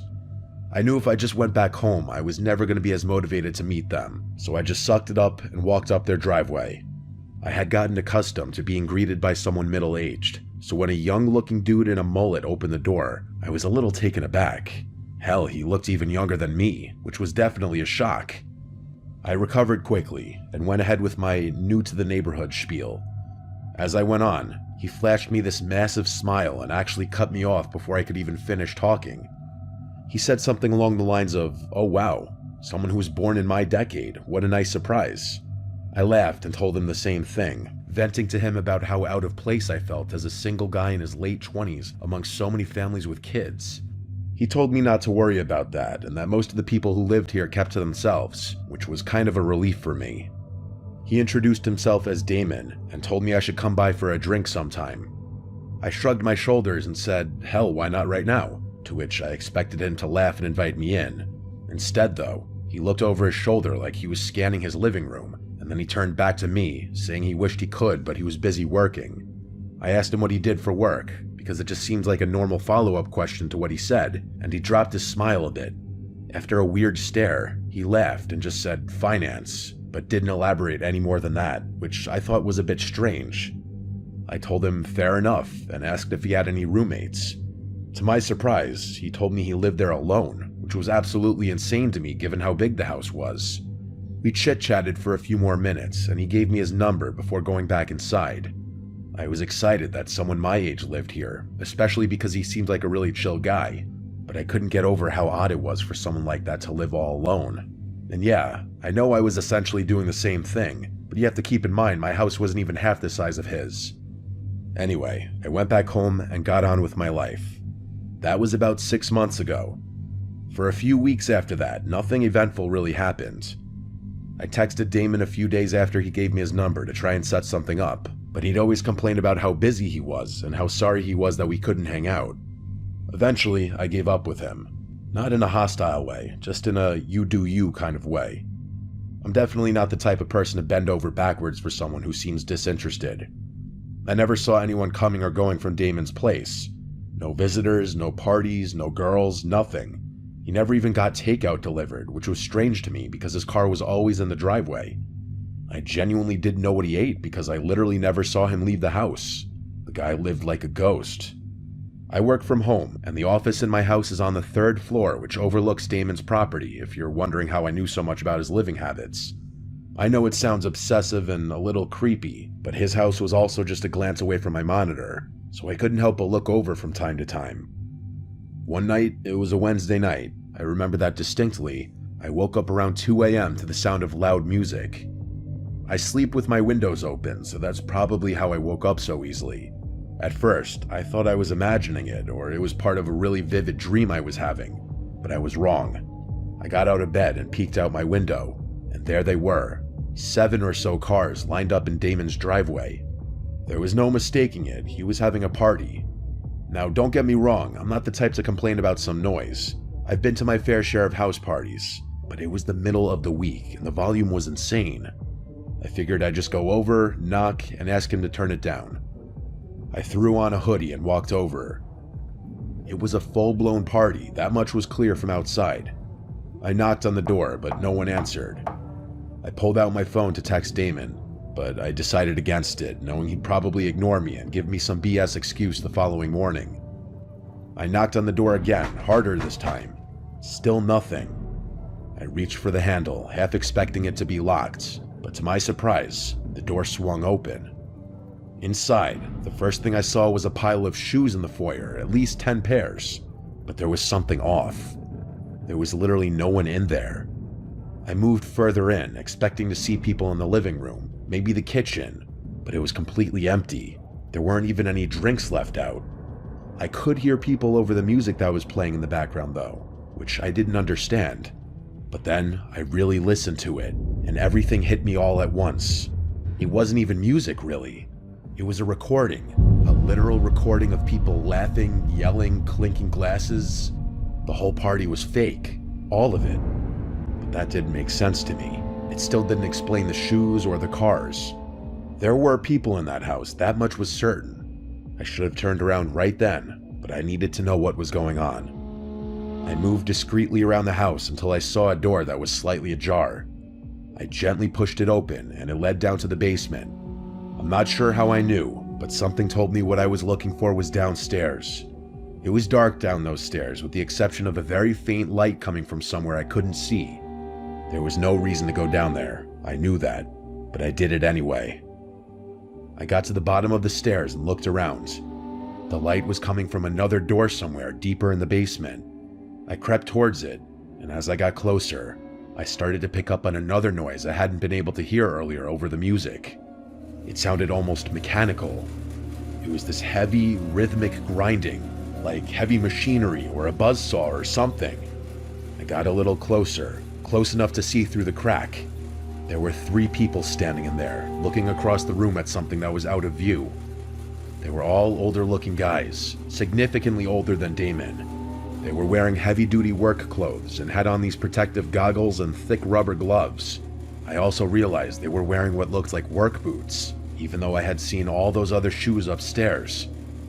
Under different circumstances, I would have assumed that they were construction workers. I really wanted to see what they were looking at, but it was too far out of view. After a few seconds of me just standing there, I started to pick up on this awful bleach smell, or some kind of cleaning solution. That's what did it for me. I started to feel this awful pit in my stomach, like my life was in danger. I can't explain it. I turned to leave, trying to be as quiet as possible. As I was finding my way back to the stairs, the light from behind me suddenly dimmed, like someone had shut the door behind me. I didn't actually hear the door over the music, but I felt it. I sprinted up the stairs as fast as I could. I ran through the house and burst out the front door. I didn't run directly to my house. I jumped my own fence and made it to the backyard. I slipped in through my side door, locking it behind me. My chest was pounding, but under no circumstances could I let Damon or any of those other guys know it was me who had been snooping around. I gathered myself and went up to my office, making sure all the lights up there were off. I crouched down below the window and peeked over at Damon's house. There was no one there. But then, a few minutes later, the front door flew open and like 8 guys poured out, scanning the yard, the driveway, the street. but Damon wasn't with them. I could tell because everyone looked older, like those first guys I had seen. A few of them looked like they were arguing about something, but I couldn't make out what they were saying. One of the men actually shoved one of the other ones, and I thought they were about to start fighting in the street, but they didn't. Eventually, they all went back inside, and the music stopped soon after that. I stood at the window, trying to make sense of what had just happened. I thought about calling the cops, but what would I even say? The music wasn't playing anymore, and there was no real crime I could actually report. The thing I couldn't understand was how none of my other neighbors had a problem with the loud music, especially since most of them had children. I figured if they hadn't been able to hear it and I called the police, Damon would know it was me. And the shoes, I had no idea what that was about either. The people I had seen were all wearing boots. So did they bring extra pairs of shoes just to leave in the foyer? I had too many questions and I didn't know what to do, so I just went to bed.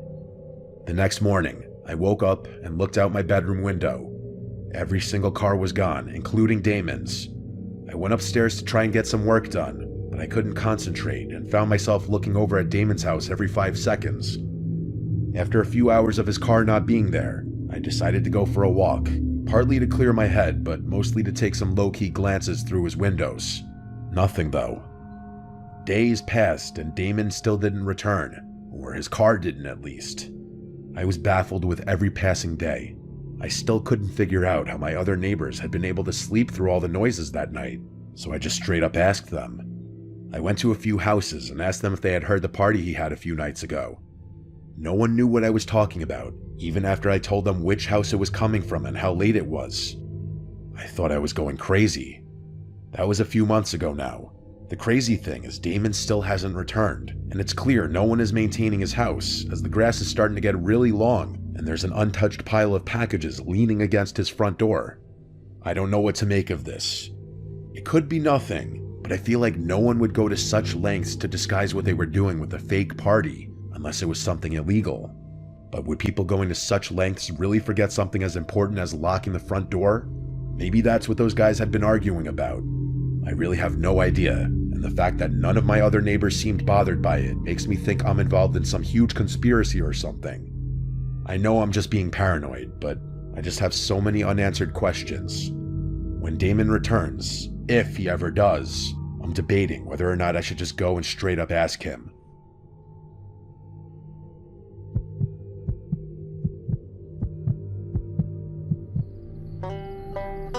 My name is Evan.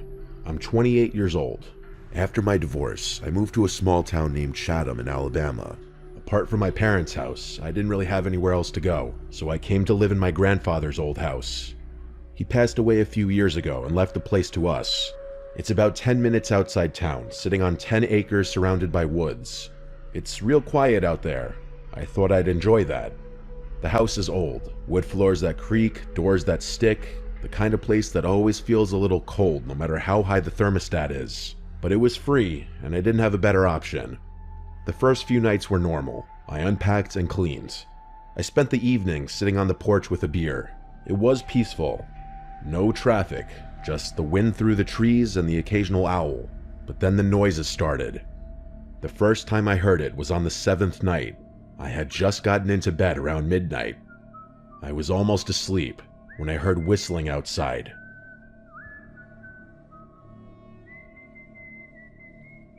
It wasn't a song I recognized, just a slow, broken tune, off-key. It sounded like someone walking through the woods behind the house, whistling as they went. It creeped me out, but I figured it was some hunter or drunk neighbor. The next night, it happened again. Same time, same tune, but this time it sounded closer. I got out of bed and turned on the porch light, but I didn't see anyone. I went outside with the flashlight and checked around the yard. Nothing. No tracks, no sounds of someone running off, just the whistling, fading deeper into the woods. I tried to ignore it. For a couple of nights, I just stayed in bed and tried to sleep through it, but every time, the whistling would start around 1:17 a.m. I know that sounds like a random number, but I swear it was always around 1:15 or 1:19, somewhere there. It was like clockwork. I started thinking maybe someone was messing with me on purpose, someone who knew I was out there alone. I called the sheriff's office a few days later. An old deputy, who I'll call Deputy H, came out. He'd been in the job a long time. When I told him what was happening, he got real quiet. He said word for word, "Your granddaddy used to call us about the same thing. Said someone was whistling around the property late at night, always in the spring. We never found anything. I figured he was just getting old, but now you're hearing it too." That shook me. I had no idea my grandfather dealt with this. Deputy H told me to keep the doors locked and stay inside after dark. I started doing that. Not like I wasn't already. I double-checked every window. One night I even put chairs under the doorknobs, but the whistling kept coming. Closer every night. One night I heard it behind the shed. It was louder than usual, like the person was standing right outside. I grabbed my flashlight and looked through the blinds. I didn't see anyone, but I didn't dare go outside. The next night, I heard it from the front porch, right by the door. 3 long whistles, then silence. The night after that, it came from under the floorboards, I swear to God. It was like someone was in the crawl space, whistling up through the vents. I didn't sleep at all that night. I started digging through the attic the next day, trying to find anything my grandfather left behind. I found a box of his journals. He wrote about the whistling. He said it happened every spring for over 10 years. He didn't know who it was, but he thought it was someone watching the house. He said he used to sit up with a rifle by the front door just in case. He said it only ever happened when he lived alone, after my grandmother died. I called Deputy H again. He came by and read the journal, and he looked nervous. He told me to be careful. He said, "Don't open the door if you don't know who it is." That night, I stayed up. I sat on the couch with a shotgun across my lap, a shotgun I barely knew how to load. I waited. At 1:17 a.m., the whistling started again, but this time, it didn't come from outside. It came from the hallway, inside the house. I froze. The hallway light was off. I could hear the whistling moving closer, step by step. I stood up, aimed the shotgun, and shouted, "Who's there?" The whistling stopped. I flipped the hallway light on. Nothing was there. No one. I didn't sleep again after that. It was 2 nights since then, and I hadn't heard it again. I was getting sick. I didn't know who this person was. I didn't know why they picked me or my grandfather, but it was real, and I knew it was. I don't believe in hallucinations to that degree, nor do I believe in anything paranormal. This was a real person. After that night, things went quiet for 2 days. No sounds, no movement, no sign of anything. I thought maybe it was finally over. On the 3rd night, I went to bed just after midnight. I didn't stay up this time. I left the hallway light on just in case. At exactly 1:17 a.m., I woke up to a new sound. Not whistling, knocking. Slow, paced-out knocks. 3 of them. They were coming from inside the house, from the back door. Then silence. I didn't move. I stayed in bed, listening. A minute later, I heard a new sound. A creak from the floorboard in the hallway. Then another. Someone was walking. The hallway light went out. I grabbed my shotgun, heart pounding, and stepped out of the bedroom. The hallway was dark, but at the end of it, I saw something. A person, wearing black clothes, pale face. They were standing perfectly still, just watching me. I raised the shotgun, but my hands were shaking. I tried to speak, but my mouth was dry. I raised the shotgun, but my hands were shaking. I screamed, "Don't move," with my shaky voice. I saw in the dark the person slowly start lifting their leg and turning as if they were about to run. I screamed, "Stop," and at that moment they darted out of the hallway, out of my line of sight. I heard their surprisingly heavy footsteps stomping out the front door into the dark. I ran outside and fired a shot, not into the air, but straight ahead into the darkness, low-key hoping I'd hit him in the dark. I screamed, "Don't come back." The shot hurt my ears, ricocheting off the walls of the house and the deck. I locked up the house, got to my truck, and drove into town. I slept in my truck that night. The next morning, Deputy H drove out there, and the front door to the house was unlocked again. That confirmed whoever that person was had a key to my grandfather's house. Nothing was broken or missing, but Deputy H recommended I change the locks, and he also off the record suggested I move out of that old place, because someone out in those woods hasn't taken kindly to either my grandfather or myself being in that house. I drove out to the local home improvement store and switched the locks that day, that same hour. After that, I left that house to go to my parents' house out of state for a while. I left it to my dad to eventually sell that house. Anything of sentimental value we took out, and the rest was just left in there or sold. My father, of course, left out the fact that there's some creep who's been stalking the house for apparently decades now. How they potentially got a key, who they were, why my grandfather never said anything, I don't know. It all disturbs me deeply. I personally think it was some disturbed creep living in a nearby house. I eventually moved to a more urban area. This experience left me honestly too unsettled to live in a remote location.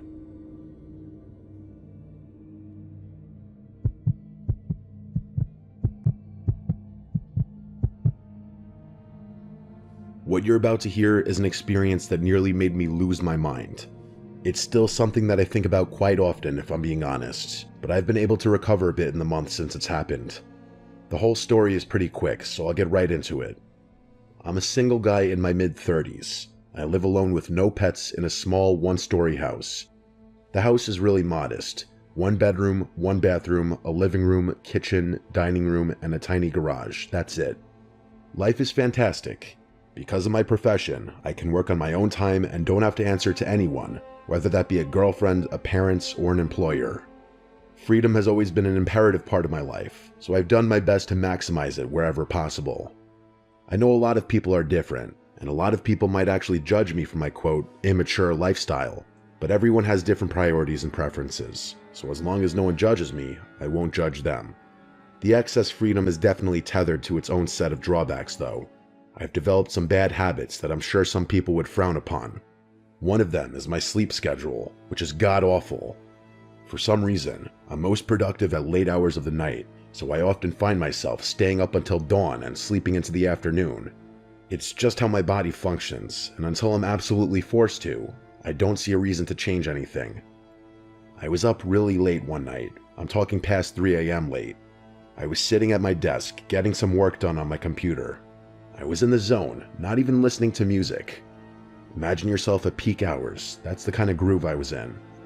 The room was dead silent, and I was alone with my thoughts, the sound of my keyboard, and my work. And then, bam, out of nowhere, the silence was interrupted by the sound of footsteps pounding down the hallway towards my bedroom, followed by 3 or 4 bangs on the bedroom door. Like deafening bangs, the type of bangs you'd expect the police trying to barge into a drug den would make. I shot up from my chair so fast I banged my knee on the desk and knocked my monitor over. I was just so shocked, it caught me completely off guard.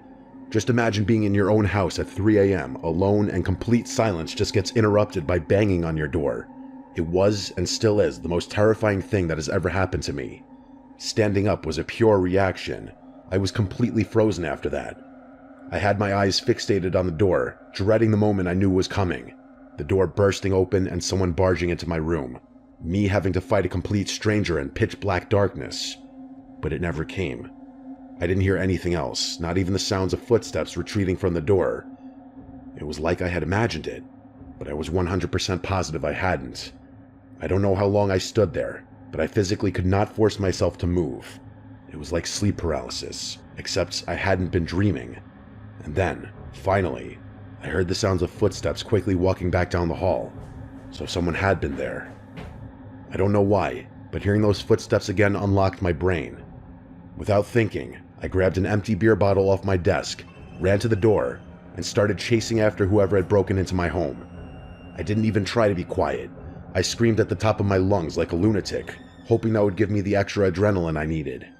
I ran through the entire house, screaming, but I never found anyone. My house isn't that big. There aren't many places someone could hide, but even after checking every room, there was no one there. All the doors and windows were locked too, which was even more confusing. My bout of confidence was completely drained after that, and I felt fear start flooding back in. I sprinted back to my room, locked the door, and called the police. In the time it took the police to arrive, I listened to my surroundings in complete silence, but never heard anything. When the police finally showed up, we searched the house together, but found nothing. One of the officers tried to convince me that whoever had been there had left, but I insisted that everything had been locked up. He told me I had probably overlooked something, and it took everything in me not to curse him out right there. I know for a fact that nothing had been unlocked, but that didn't explain how that person had gotten into and out of my house. Unless I had imagined it, but I know I didn't. For the next week, I was a psychological mess. My brain refused to accept that I had imagined something so vivid, but I couldn't conceive of a possible way that that person had gotten into and out of my house. I'm much better now, but there was a time where I had trouble sleeping, eating, working, everything. Even now, the only explanation I can think of is that I somehow didn't notice an unlocked window or door in my house. Still though, why anyone would crash through my house just to run away is a complete mystery to me.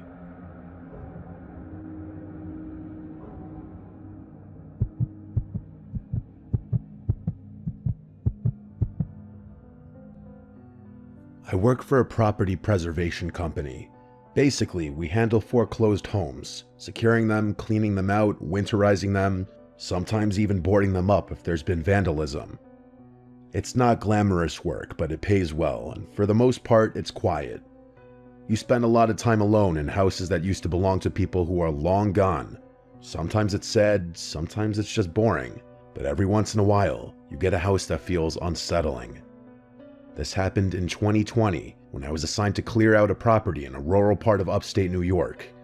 It was one of those dying places, only one gas station, half the businesses shuttered, roads cracked and overgrown. The house itself was a small, one-story place off a dirt road, surrounded by overgrown brush and woods on 3 sides. No other homes nearby, just trees and silence. According to the file, the house had been foreclosed after the owner, an elderly woman, passed away, and no heirs had stepped forward to claim the estate. The utilities had been shut off for over a year. Our job was to catalog any remaining property, empty it out, and secure it for winter. I drove up on a Monday morning around 9 a.m. with a small box truck and all my gear. From the outside, the house looked intact. Windows closed, door locked, roof fine, just a lot of weeds and vines climbing up the porch. I had to shove the front door open because it had swollen in the frame, but once inside, everything looked pretty standard. It was dusty, stale air and faded furniture. Then my work phone rang. It startled me because I had no signal out there. I'd already checked and noticed I had no bars, but the phone buzzed anyway. There was no number on the caller ID, it just said unknown caller. I answered, and there was nothing, just a low crackling sound, like static. I said hello twice, then hung up, chalked it up to a glitch. I got to work. I always start with photos, documenting every room, every item. The living room was cluttered with old furniture, lace curtains, some framed paintings. It reminded me of my grandma's house. Heavy furniture, doilies, porcelain figures. The hallway had a smell. Not rot, more like mildew and dust, and something faintly metallic. There were 3 bedrooms. One had been stripped bare except for a sagging mattress on the floor. Another was clearly a sewing room, with thread spools everywhere and a dusty machine on the desk. I took a closer look, and there was a corkboard filled with old newspaper clippings. They were mostly obituaries. Dozens of them, all clipped out with scissors and pinned carefully to the board. No names I recognized, all local. I moved on. In the master bedroom, there was a rotary phone on the nightstand. I remember stopping and staring at it for a second because I hadn't seen one in years. It was off-white, yellowed with age, with a long coiled cord. The kind of phone that would never ring again because the line had been cut long ago. I moved on to the bathroom. That's when my phone rang again. It said unknown caller again. This time, I hesitated. I picked it up, stepped out into the hallway, and answered. Again, nothing. But this time, after about 5 seconds, I heard a whisper. Very soft, so quiet I could barely make it out. It said, "Don't answer the phone in the bedroom." Then the line went dead. I stood there, frozen, heart pounding. The house was dead silent. I checked the windows, all closed. Nobody was outside, and there was no sign of forced entry. My first thought was that someone had pranked me. It's what anyone would think. Maybe one of the other crew guys was messing with me, but no one else knew I was there that early, and again, I had no signal. I checked my phone. 1 bar, then nothing, like it flickered in and out of existence. I tried calling my supervisor, but the call failed. I decided to finish the job quickly. I started boxing up loose items in the living room, books, figurines, dusty glassware, but the whole time I felt off, like I was being watched. I kept glancing toward the hallway, half expecting to see someone standing down there. Then the phone rang a 3rd time. But not my phone, the rotary phone in the bedroom. I heard it from across the house, a shrill, mechanical ring that echoed through the rooms. That phone should have been dead. The line was disconnected, no dial tone and no service, but yet it rang, like an old-fashioned bell. I walked slowly down the hallway toward the bedroom, phone still in my hand. It rang again and again. I stepped into the doorway. The phone sat on the nightstand, the receiver trembling slightly with each ring. There was no chance I was picking up that phone. The rings eventually stopped. I backed out of the room. I wanted to leave, but part of my job was securing the property, and I still had to check the basement. I almost said screw it, but something made me keep going. Maybe it was pride. Maybe I just didn't want to admit how scared I was. The basement door was in the kitchen. I opened it slowly. The stairs creaked as I stepped down, flashlight in hand. I smelled mold and something like rust. There were shelves along the wall, filled with old paint cans and some broken furniture. In the back corner, there was a small table. On it, a cordless phone, a newer model. It was gray plastic and covered in dust, and next to it, a stack of yellowed notebooks. I picked one up and flipped through it. Each page had a name and a date and a short sentence. Lena H., July 3rd, 2019, rang once, didn't answer. Carl M., September 12th, 2019, picked up, warned him. It was more like this, dozens of entries. I dropped the notebook, and my heart felt like it completely dropped out of my body as I looked around the basement, fearing I wasn't alone down there and that someone was watching me from any corner in the darkness. I rushed back up the stairs, looking behind me the whole time, heart in my throat. I didn't finish the job. I drove straight back to the office and turned in my report. I didn't tell them everything. I just said the property was unsafe and possibly had squatters or interference. They reassigned the job to another crew. 2 days later, I got a text from one of the other guys, Mark. He'd gone out there that morning to finish the job. I hadn't told him specifically what happened. His message said, "The phone in the bedroom with no service rang while I was in there. What the hell?" I called his work cell phone immediately, and he told me he didn't answer the phone in the house because he was too freaked out. The next day, Mark apparently quit without notice and never returned to work. He's not dead or anything. I admittedly looked him up on Facebook eventually, and he'd posted stuff since then, but I never spoke to him again. I don't know what else he saw in the house, but it must have been something bad enough for him to want to distance himself from this job. My boss did call the police to report the potential squatters after Mark quit, but they found nobody inside of the house. Everything about that house, from its location to its eerie, dilapidated interior, to the phone calls to my cell phone, and that voice on that line, and that damn house phone ringing. It's like I found myself in a legitimate horror movie. I swear it had to be one of two things: an elaborate sick prank or an equally elaborate trap.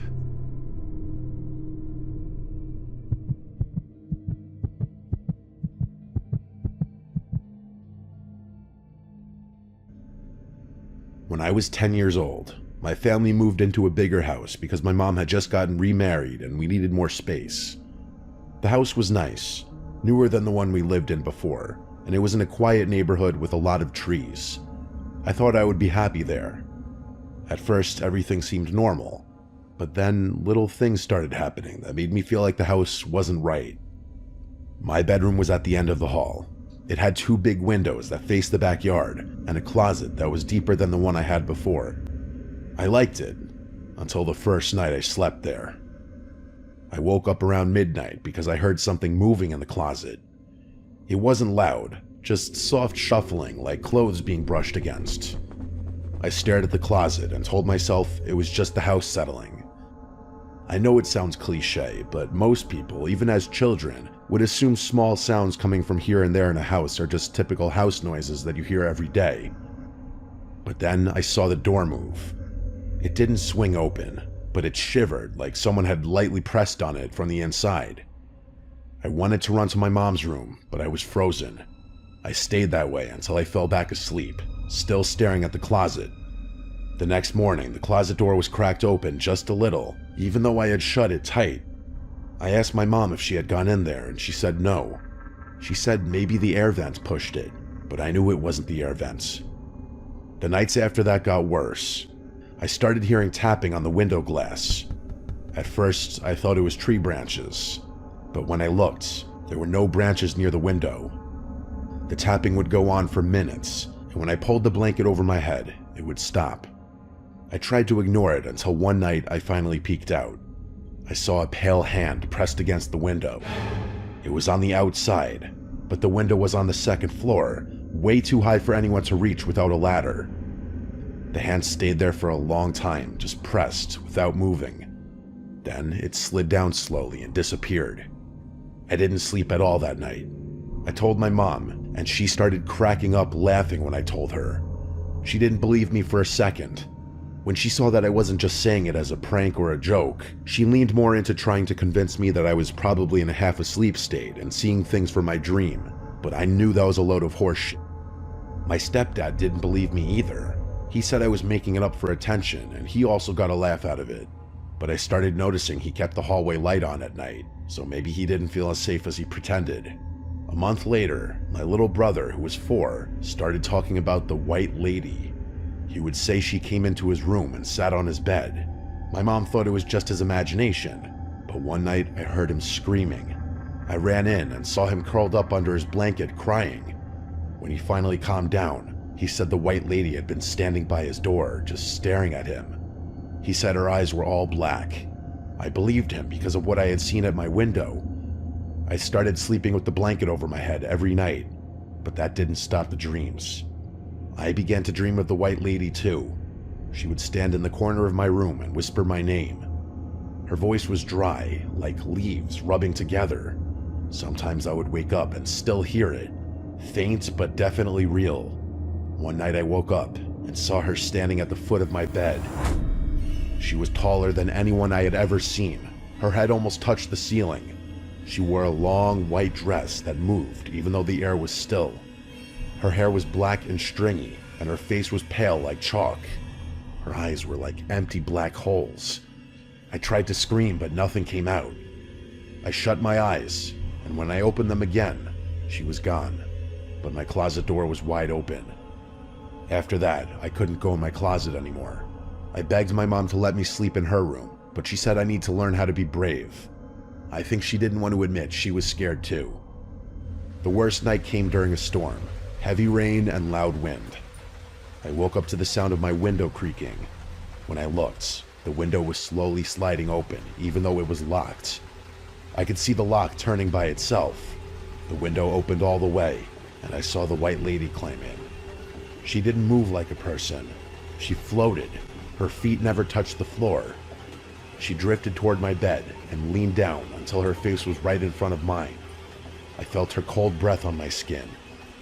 She whispered my name again, and this time I screamed as loud as I could. My mom and stepdad came running in, but when they turned on the light, the window was closed and locked, and no one else was there. They yelled at me for scaring everyone, but I could see in their faces that they were worried. The weird thing about that part of the story is that I don't vividly remember what happened between the moment I saw that lady floating towards me and my screaming. The best I can explain it is that I sort of blacked out for a moment before remembering screaming and having my parents rush into the room. My window was closed again, which would suggest to people that it was just a night terror. That's what my parents believed it was, I think. My mom started taking me to therapy for a while because they were worried about me. We lived in that house for 3 more years, and I never got used to it. My brother stopped talking about the white lady, but I think it was because he was too scared, not because she stopped visiting. Sometimes I would hear him crying at night and saying, "Go away." I think he just also didn't want to be forced into going to therapy. Sometimes when it storms at night, I still get scared to even get up to go to the bathroom or get water. I'll glance over at corners of the room, making sure I don't see something tall lurking there. It goes to show how these kinds of things stick with you into adulthood. I'd be more open to believing it was simply night terrors if it weren't for the fact that I saw that hand on my window before my little brother even first mentioned the white lady. I guess this is just one of those freakish experiences that cannot be explained.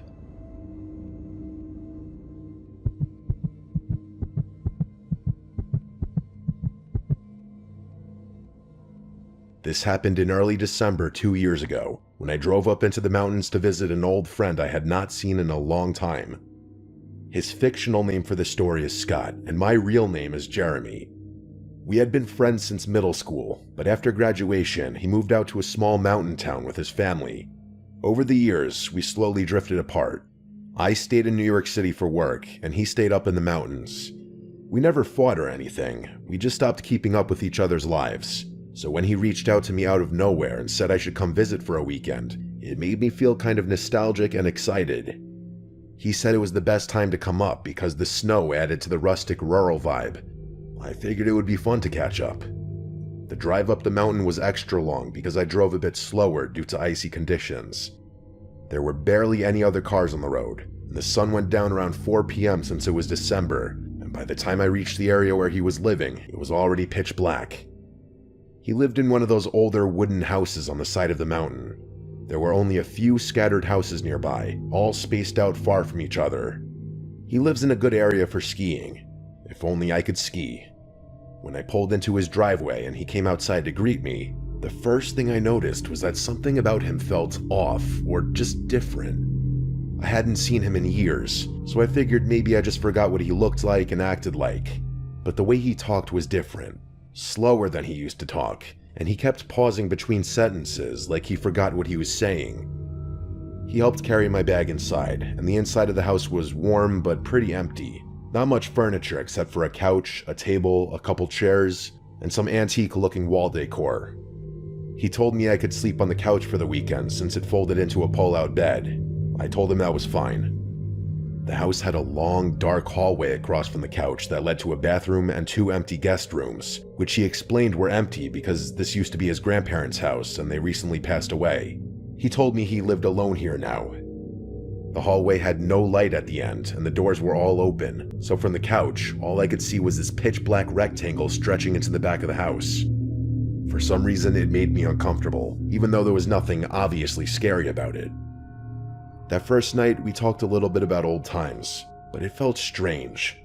His general demeanor and mannerisms were more socially awkward now, but I chalked it up to the fact that living alone in the mountains for years could make anyone a bit weird.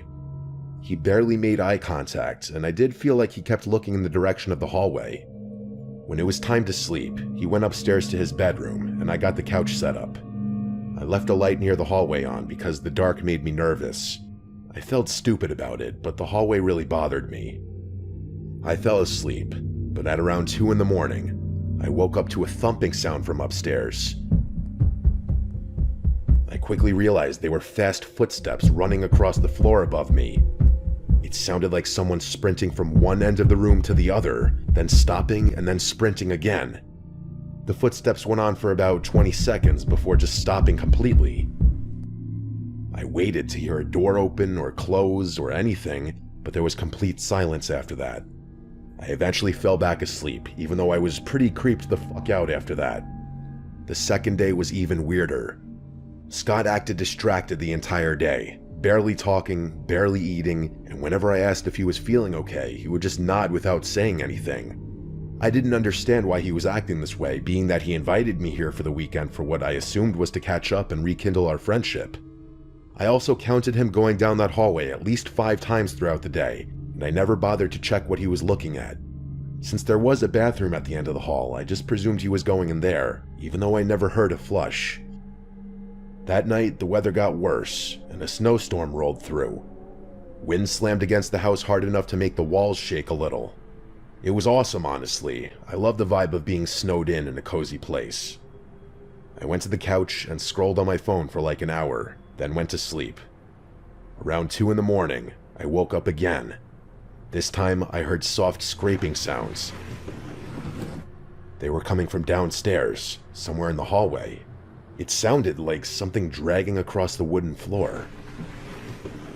Then it just stopped. But then there was a sudden tap on the wall behind me, like someone had flicked it with their finger. I turned and looked down the hallway. I didn't leave that light on that night, so it was completely dark. I didn't want to get up. I did my best to just roll to the other side and block the noises out. Old house, I kept telling myself. I did fall back asleep, and the next thing I remember is waking up in the morning. The third night was the worst. By this time, I felt uneasy in the house in general, and I kept catching Scott staring at me for too long without saying anything, like he was checking if I noticed something. I almost thought about leaving early, but the snowstorm was supposed to last until morning. After dinner, Scott went upstairs early and I stayed up on my phone, starting to question the point of this visit entirely. Eventually, I set up the couch and laid down. I shut my eyes and tried to sleep, but sometime around 2 in the morning again, I woke up without knowing why. My eyes opened, but the rest of my body refused to move. I had heard of sleep paralysis before, but I had never experienced it. It was like being awake inside a dead body. I could only move my eyes. I couldn't even move my fingers. I started to panic, but then something made it even worse. I noticed movement at the far end of the hallway. At first, it was so dark that I couldn't tell if it was real or not, but after a few seconds, I realized what I was seeing. Scott was standing at the very end of the hallway. I could only see his outline because his face was completely hidden in the darkness. His arms hung at his sides and he was standing perfectly still, like he'd been there for a long time just watching me. It was like a scene from Paranormal Activity. I tried to speak to him, but no sound came out. I tried to move or twitch or anything, but my body stayed frozen. I didn't even feel like I was breathing, to be honest. I could only stare. He stood there for what felt like an entire minute, not moving at all.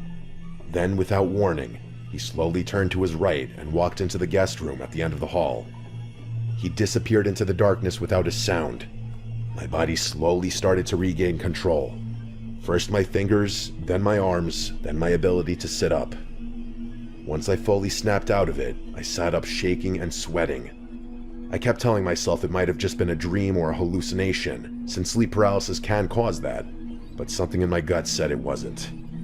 I whispered his name to see if he would answer. Nothing. Against everything in me, I got up and forced myself to walk down the hallway toward the room he had gone into.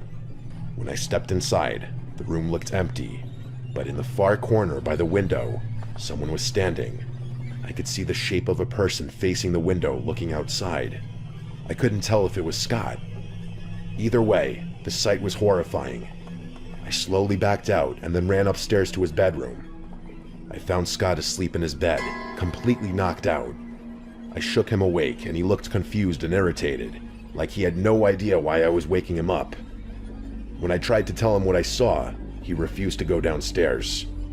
I begged him to believe me that someone else was in the house. He would not even look toward the stairs. He didn't say anything, but his expression changed in a way that scared me even more. He looked like he already knew what I had seen. I then asked him firmly, "Scott, who is that downstairs?" And he just looked at me and shrugged his shoulders. At that point, I decided I was done. I didn't care about the snow or the time. I ran downstairs and grabbed my bag to pack my stuff. I kept glancing toward the hallway, half expecting to see that person standing there again. Genuinely, I just wanted to teleport out of that house immediately. When I got outside, the cold air almost relieved me. I brushed snow off my car and got inside as fast as possible. As I backed out of the driveway, I made the mistake of looking up at the house one last time. In that window of the room at the end of the hallway, I saw a silhouette. Surely that same person I saw standing in that room just before. That was the last thing I ever saw of Scott's house. After that weekend, he stopped responding to texts. I threatened to call in a wellness check when I got worried that he got murdered or something, and finally he responded saying, "I'm fine." That's it though. He didn't respond to any further texts, so I stopped bothering. That was not the same Scott I knew from school. Whatever happened to him, and whoever that was in his house, it's not my problem. I'd be lying if I said it doesn't terrify the shit out of me though.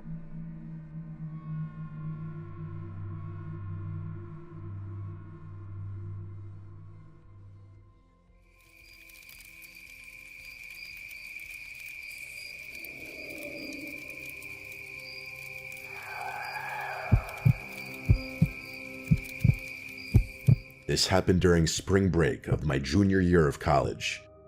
Me and my 3 closest friends, Kevin, Ali, and Seb, decided to go car camping in Colorado. We'd been doing these trips together since freshman year, but we were all pretty broke that semester, so we went with dispersed camping instead of paying for an actual campground. I found this spot on one of those camping apps that showed free sites. It was somewhere outside of Buena Vista, tucked back on this forest service road that seemed to go on forever. The 4 of us had done enough camping together that we knew what we were doing.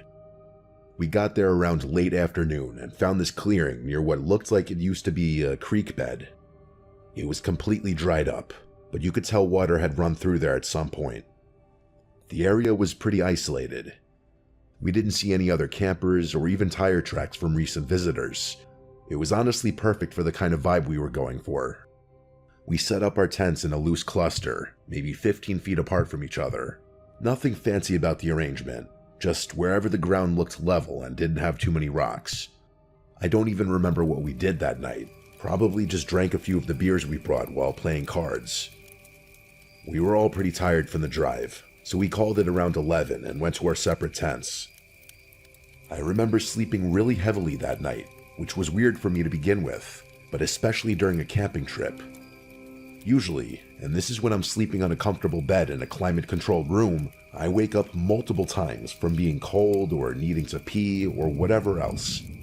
Point is, I'm a very light sleeper, and during a camping trip, forget it. I'm used to waking up at least 3 times. But that night, I felt completely knocked out, like I'd taken a sleeping pill or something. When I woke up the next morning, something felt off immediately. I unzipped my tent to get some fresh air, and then I just froze. I noticed it immediately. All 4 of our tents had been moved. Like, not ruffled or roughed up by an animal, actually moved. They were arranged in this perfect square formation around a pile of stones that definitely hadn't been there when we went to sleep. Part of me felt like I was still dreaming. That's how bizarre and borderline unbelievable the sight before me was. Each tent had been relocated maybe 20 or 30 feet from where we'd originally set them up, but that's not really what freaked me out. The stakes were still perfectly secured in the ground, and nothing inside any of the tents had been disturbed. My sleeping bag was exactly how I left it. My phone was still plugged into my portable charger, and all my other gear was in the same spot. Nothing was missing from my tent, which I checked, double-checked, and triple-checked. I thought I was going crazy. I yelled to wake up my friends. Kevin was the first one to emerge from his tent, and I didn't even have to explain the situation to him. I could see on his face that he was experiencing the same confusion I was. Ali and Seb crawled out a few seconds later, and as I watched them take a look around at the campsite, it was the exact same thing. None of us remembered anything. But then Ali mentioned that she'd had this really vivid dream about walking in a line through some kind of desert landscape while someone counted her steps out loud. And then Kevin chimed in, saying he had a dream about being in the army, marching alongside his fellow soldiers. Seb didn't remember having a dream, and neither did I. But we found it odd that both Ali and Kevin had eerily similar dreams. The vibe between the 4 of us was really weird, but hard to describe. It was almost like we were reading each other's minds. It's kind of hard to express the feeling, but it really did feel like we were more connected than we had been the night before, but in a bad way.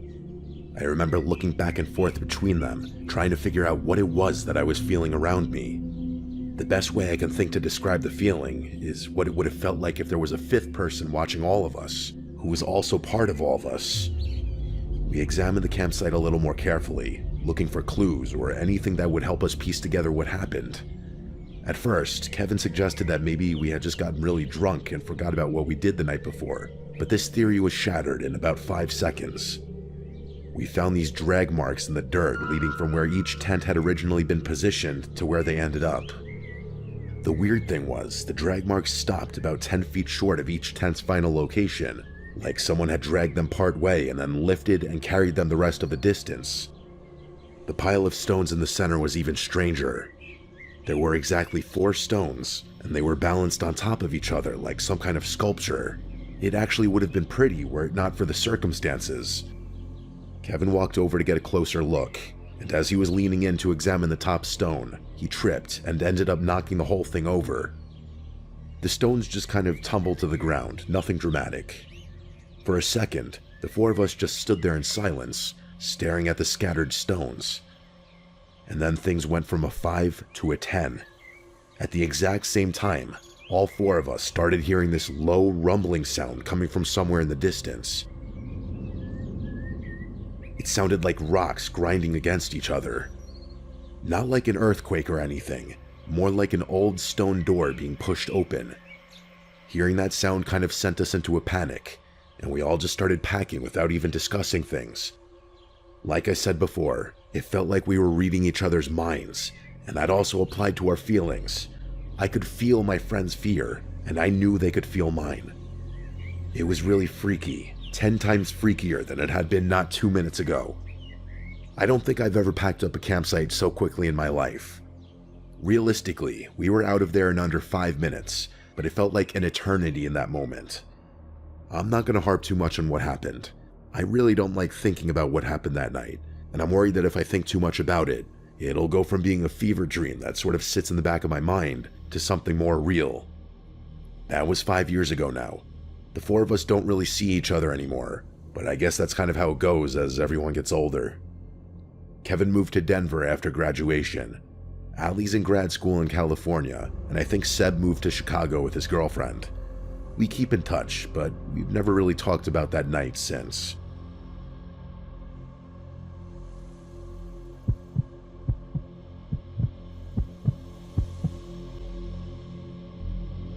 My name is Simon. This happened last summer when I was 23. My girlfriend Cadence and I had been planning this camping trip for months. Just the 2 of us, no cell service, no distractions. We'd been together for about 1.5 years at that point, and honestly, things had been getting a little stale.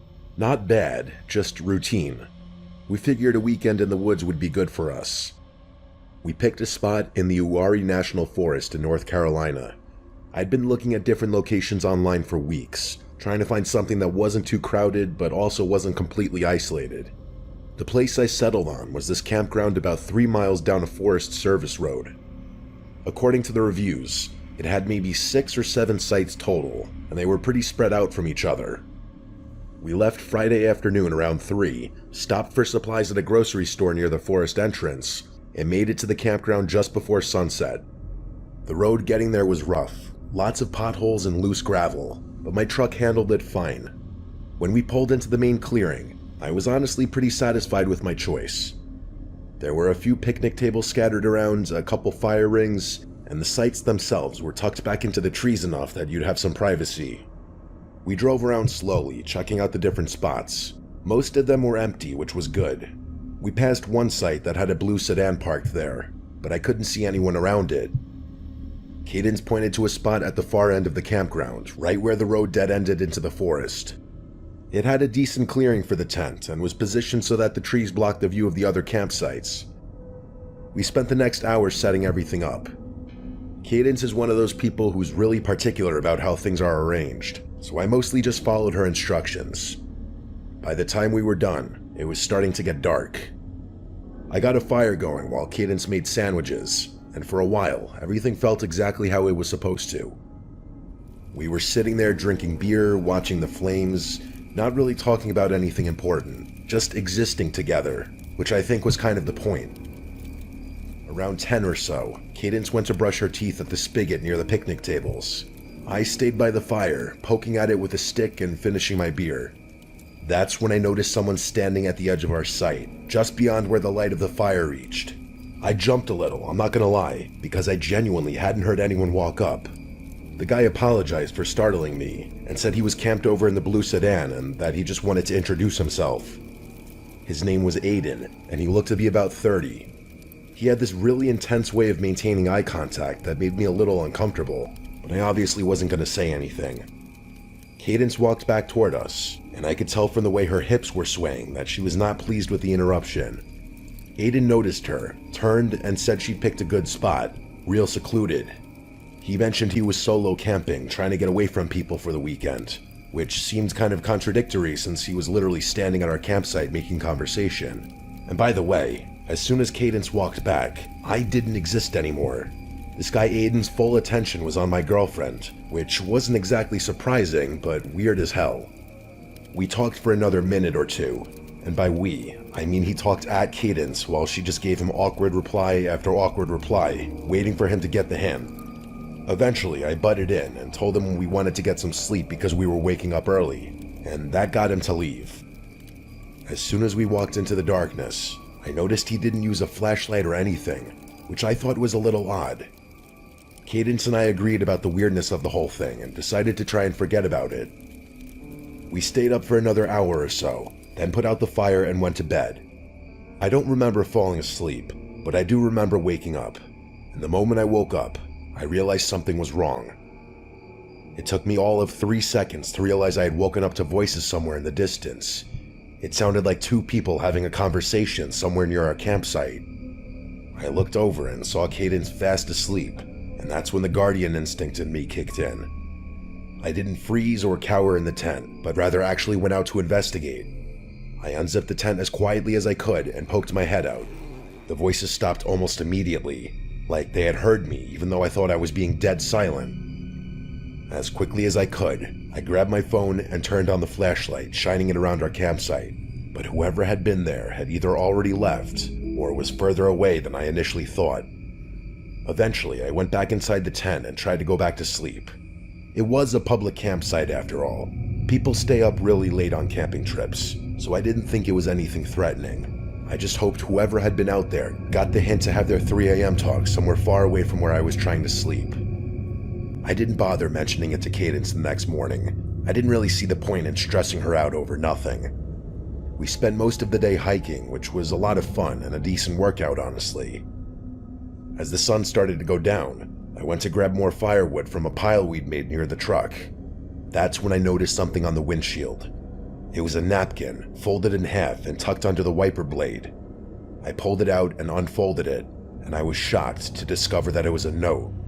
A note saying, "You should move your tent." Well, I obviously wasn't going to keep that to myself, so I showed Cadence the note and told her what happened the night before. When she saw the note, she immediately asked if it was Aiden. I said, I guess so, because who else would it be? And as the two of us were discussing what to do next, obviously more than a little freaked out, as if on cue, who walks up but Aiden? He was wearing the exact same getup as the day before, and looking at him filled me with a mix of rage and fear. The rage won, and I told him he needed to stop just walking up like that, more aggressively than I probably should have. I was 100% convinced he was behind the note and the talking for the night before, and I wasn't going to let him think that he was fooling me. He said sorry in a gruff voice and said he was just checking up on us.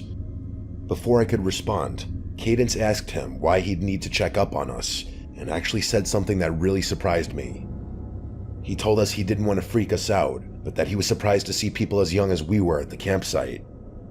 He said that there was a bunch of weird stuff that had been known to occur around here, freaky stuff.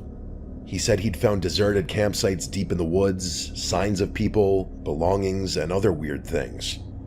I didn't really trust a word he was saying, but he said it so matter-of-factly that part of me thought he was being genuine. He went on to say that he heard people walking around his car the night before, so he was going to cut his trip short and go home before the sun set. Then he advised us to do the same. At that point, I wasn't going to argue, and it's not like Cadence wanted to stick around either, so we all started packing our stuff. It was pretty stressful, being as the sun was already almost set to begin with. I could tell Cadence was starting to freak out because her hands were shaking as she was putting stuff in the car, and I tried my best to calm her down, but I wasn't feeling great about things either. We finally finished getting everything in the car, and I started pulling out without another word. The sun was basically set at that point, and it would probably be fully dark in a few minutes. But as I was driving out, I noticed Aiden's blue sedan was still in his campsite, which I found strange. I saw Aiden crouched down near one of his tires, so I actually stopped my car. I asked him what he was doing, and he stepped back from his car to reveal a massive gash in the tire, something that was definitely done deliberately. There was no question about it. Cadence said holy f, and I was pretty shocked to see it as well. I didn't know what to do. At first, he asked if I could give him a lift, but Cadence whispered that she wouldn't be comfortable with that, so I told him I couldn't, which led him to ask me if I would call the police for him as soon as I got service, and I told him I would. I pulled out of the campground and started down the dirt road. My headlights were on full blast. We were maybe 100 yards down the road when I glanced to my right and saw them. There were 3 figures standing in the woods, maybe 30 feet off the road. They weren't moving, and it didn't look like they were trying to hide either, almost like they wanted to be seen. I only saw them for a split second, but I was 100% sure they were people, and Cadence noticed them as well. My foot instinctively hit the brake. I don't even know why. Maybe some part of me thought I should go back and warn Aiden, or maybe I was just trying to process what I was seeing. But before I could think it through, Cadence grabbed my arm and screamed at me to drive, like a genuine scream. So I did. Cadence didn't say anything the entire way back to the main highway. As soon as I got service, I pulled over and called 911. I told them everything, and the dispatcher said they'd send someone to check on him. We never heard back from them. I wasn't really expecting to, but I had this sick feeling that something really wrong happened to Aiden, and that I was partly to blame. Cadence tried to reassure me that he was in on the whole thing, which is a possibility, but I think that's just a way to cope more than anything. Either way, this is still something I think about from time to time.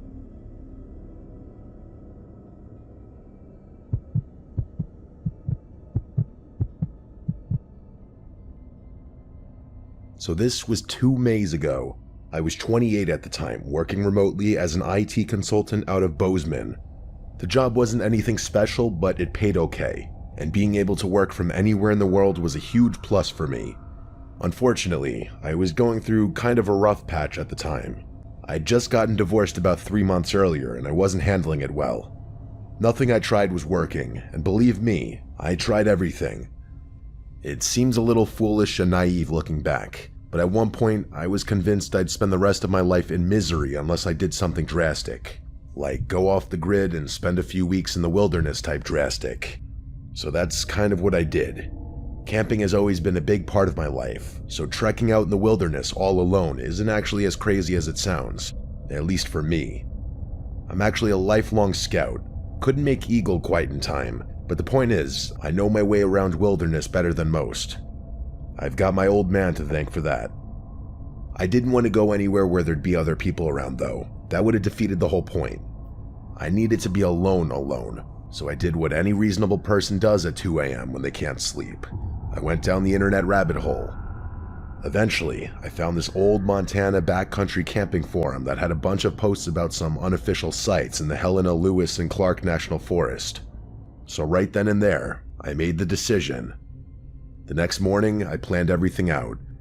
The only person I told where I was going was my brother, and I didn't even mention the specific spot to him, just a vague description of the general area. I had a bunch of PTO saved up, so missing a week or so of work wasn't the end of the world. If I'm remembering correctly, that was a Tuesday, so it must have been a Thursday by the time I had my truck fully loaded up. I had enough supplies to last me the full week and then some. Freeze-dried meals, water purification tablets, a first aid kit, and all the other essentials. And of course, my Remington 700. I'm not a gun nut or anything, but you don't go that deep into the Montana wilderness without protection from wildlife. The drive out there was about 4 hours from Bozeman. First 3.5 were easy. Highway to county road to Forest Service road. That last bit though, what a headache. My GPS kept trying to reroute me because the service road I needed wasn't in its system. After some painful backtracking and double-checking the descriptions of some of those online posts, I found this overgrown trail that seemed to match up with what someone had written. Twice I had to stop to move branches and other debris that were blocking the path. My truck's a decent 4x4, but I was starting to worry about getting stuck. I drove along the path until it was impossible to go any further, at which point I just shut my engine. I knew I'd have to reverse out of there when the time came to leave, but I had been prepared for that, so I wasn't too concerned. As soon as I stepped out of my truck, I was pretty confident I was in the right spot. But that far into the wilderness, there's not really a right spot since everything's as remote as everything else. Either way, I was pleased. There was a clearing not too far from the cluster of trees I had parked in front of, and it looked like a perfect place to set up camp. Except there was already a tent there. I noticed it almost immediately. It was this old olive green tent that looked like it was from the 80s. My first thought was that someone else had found those coordinates, but the tent looked like it had been there for years. There was actual mold growing on the seams, like visible from 20 feet away kind of mold. I walked over out of curiosity. I probably shouldn't have, but whatever. I called out a friendly hello and waited. There was no response. The zipper was partly open, so I just unzipped it the rest of the way. And let me tell you, the smell in there was god-awful. It smelled like something had died inside. The stench was unbearable, but I was in too deep and was too curious to just walk away. I looked around the tent and saw an empty sleeping bag, some soup cans, and a little notebook. I withstood the nastiness just long enough to grab the notebook and reach my head back into the pure air. There wasn't anything else in the tent besides what I already mentioned, so I didn't see the need to keep investigating. But something was making that smell, which I didn't really understand. But anyway, after stepping out of the tent, I started flipping through this little notebook and immediately realized what it is. Pages and pages of tally marks. There must have been hundreds of them in there, all in groups of 7. The last page had 42 groups, which is over 8 months. I wasn't really spooked at that point, more so curious and kind of excited to have stumbled upon my own little mystery. But after flipping through the notebook a few times, there wasn't really much else to do. I ended up keeping it. What was I gonna do, return it? But anyway, I decided to set up my own camp on the opposite side of the clearing, a decent distance away from the tent, but close enough to keep an eye on it. I didn't like the thought of letting it out of my line of sight. As I settled into the spot and acclimated myself with my surroundings, I realized there were no signs that anyone had actually camped here before. I went for a pretty extensive hike and didn't find any old fire rings, trash, trails, footprints, anything that would even marginally suggest another human. It was a really clear night that night. I remember that distinctly because the stars were incredible out there. The drive and setup had exhausted me, so I fell asleep pretty quickly. I woke up randomly in the middle of the night. I had no idea what time it was, but I knew for a fact I didn't wake up to nothing. I'm a very heavy sleeper, even out in the wilderness, so I knew something was wrong. I froze in the dark and listened, trying to hear for an animal or whatever else could have woken me up, and after about 30 seconds, I heard it. Whispers. It sounded like 2 or 3 different voices, and if I had to guess, I'd say they were maybe 20 feet from my tent. They were having some kind of conversation, but I couldn't make out what they were saying. I was so freaked out I started sweating. When you go that deep in the wilderness to be alone, the last thing you're expecting to stumble upon is another person, let alone multiple people. It doesn't sound like the scariest thing per se, but in the moment I was terrified. I stayed frozen in my sleeping bag, pretending to be asleep. The voices stopped, but I still didn't want to move. And after a few seconds, I started hearing footsteps around my tent. I realized whoever was out there was circling my tent, the way an animal might. Instinctively, my hand went straight to my rifle, which turned out to be the correct decision because not 2 seconds later, someone started yanking on my tent zipper. When it didn't budge, thanks to the clips I'd put on, they pulled back. I had my rifle aimed directly at the tent flap, and a very strong part of me wanted to just fire right then. I was expecting the person messing with my tent to just leave, but no. They started scratching the flap like they were trying to cut their way in, and that's what sent me over the edge. I spoke up, saying I had a gun and to back the fuck off. The scratching stopped immediately. There were a few seconds of complete silence, and then I heard footsteps. Multiple sets of footsteps running away in what sounded like different directions.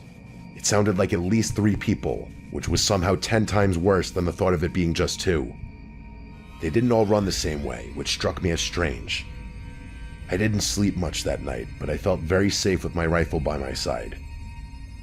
As soon as the sun rose, I unzipped my tent and stepped outside, making a big show of brandishing my rifle. I immediately looked over at where the old moldy tent had been. It was gone. I walked over to the spot where I knew it had been. There was no ground depression, no stake holes, nothing. The grass wasn't even flattened, but I knew for a fact there had been a tent there. I had stared at it for hours the previous day. What I did find were footprints. Bare human footprints all around my campsite in a rough circle about 20 feet out. There were tons of them, and they were different sizes, which confirmed to me that there had been more than just 2 people out there. Some of them were also really deep, like whoever made them had been standing there for a long time. One set of prints led over to a big pine tree at the edge of the clearing. I walked over, and that's when I saw them. Fresh cuts in the bark. I knew what they were. Tally marks. 7 groups of 7, and the start of an 8th group. Just like the notebook. I just kind of stood there, trying to make sense of it. The notebook had been counting something for over 8 months, and now there were fresh marks on this tree, right next to my campsite. I didn't want to think about what that meant. It gets much, much worse though, because as I was backing away from the tree, I noticed something else. It was and still is the most disgusting thing I've ever seen. There was a dead squirrel hanging from a low branch a few feet away, tied up with what looked like a fishing line. I'm not squeamish about dead animals, I'm a hunter for Christ's sake, but something about the way it was positioned made me want to puke. I didn't really need any more of an indication. I immediately ran back to my campsite and started packing my stuff as fast as I could. I'll admit that my hands were actually shaking while I took down my sight, and I was having trouble focusing on the task at hand without looking over my shoulder every few seconds. After what felt like forever, I finally finished packing everything and started jogging towards my truck. I threw everything in, jumped in the truck, and started backing out. Part of me thought my tires were going to be slashed or something else, but thankfully my truck was untouched. The path was narrow, and backing out was even harder than pulling in, so the ordeal was torture. It was hell, but I made it, and I don't think I was followed. By the time I made it back home, I decided I wouldn't even bother calling anyone. I did not think there was a point. Like, realistically, what would I even report? It's not like anyone would go that far into the woods to investigate. The thing that freaks me out the most is the sight of that squirrel. No one does that unless they're trying to send a message or a threat. I honestly don't know what would have happened if I stayed another night, or if I hadn't been armed.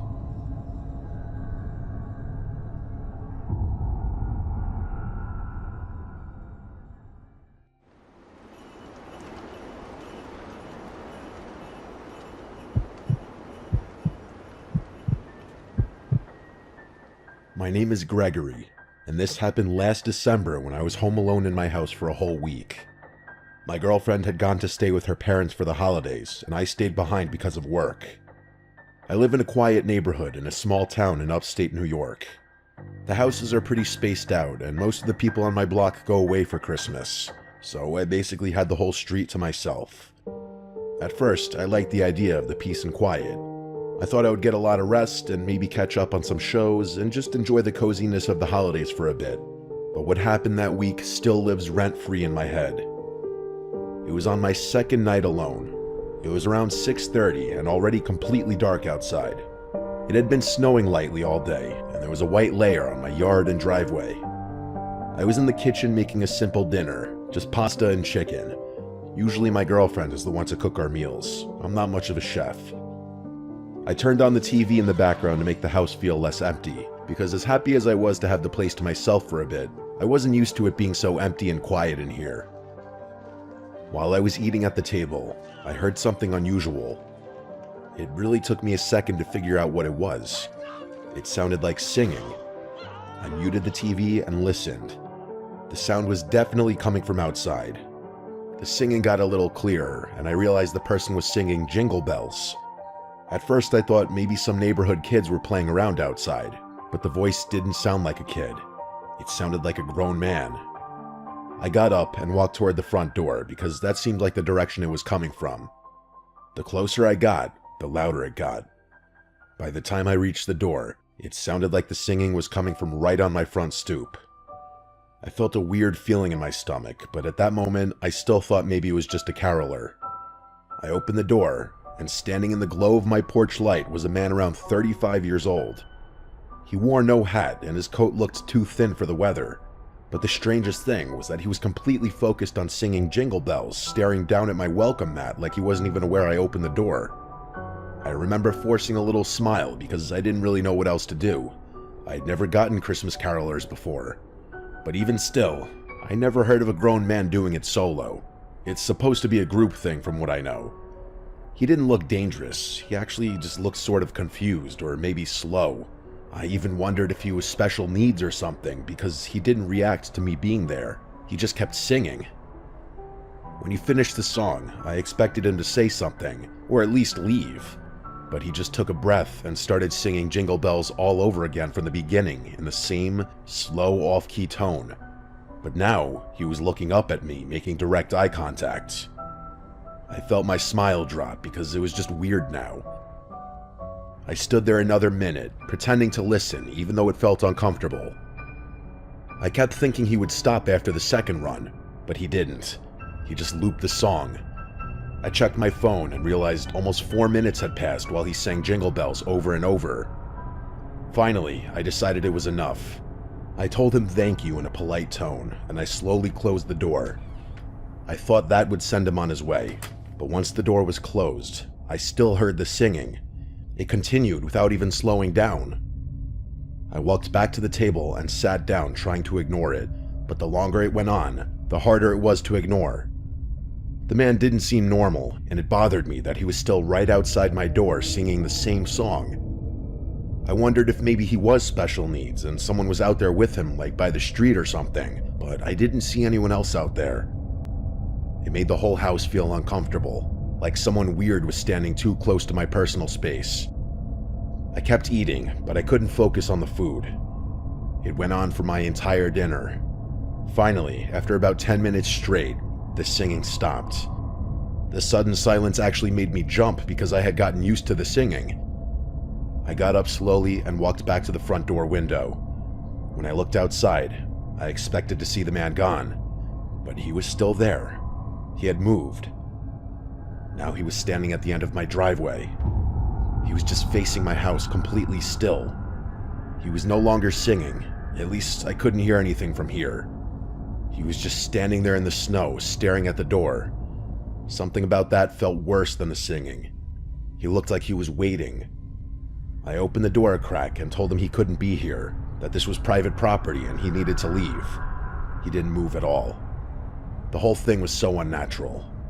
I finally told him that if he didn't leave, I would call the police. Then I shut the door again. I watched him for another minute from the window, but he didn't budge. I didn't want to actually call the cops because I thought maybe there was something mentally wrong with him and I didn't want to make things worse. So instead, I decided to just go upstairs, lock my bedroom door, and try to relax. I checked out the window upstairs before changing into bedclothes. The man was gone from the driveway. Thank God. I figured the threat worked. I got into bed, turned on a lamp, and started reading my book to wind down.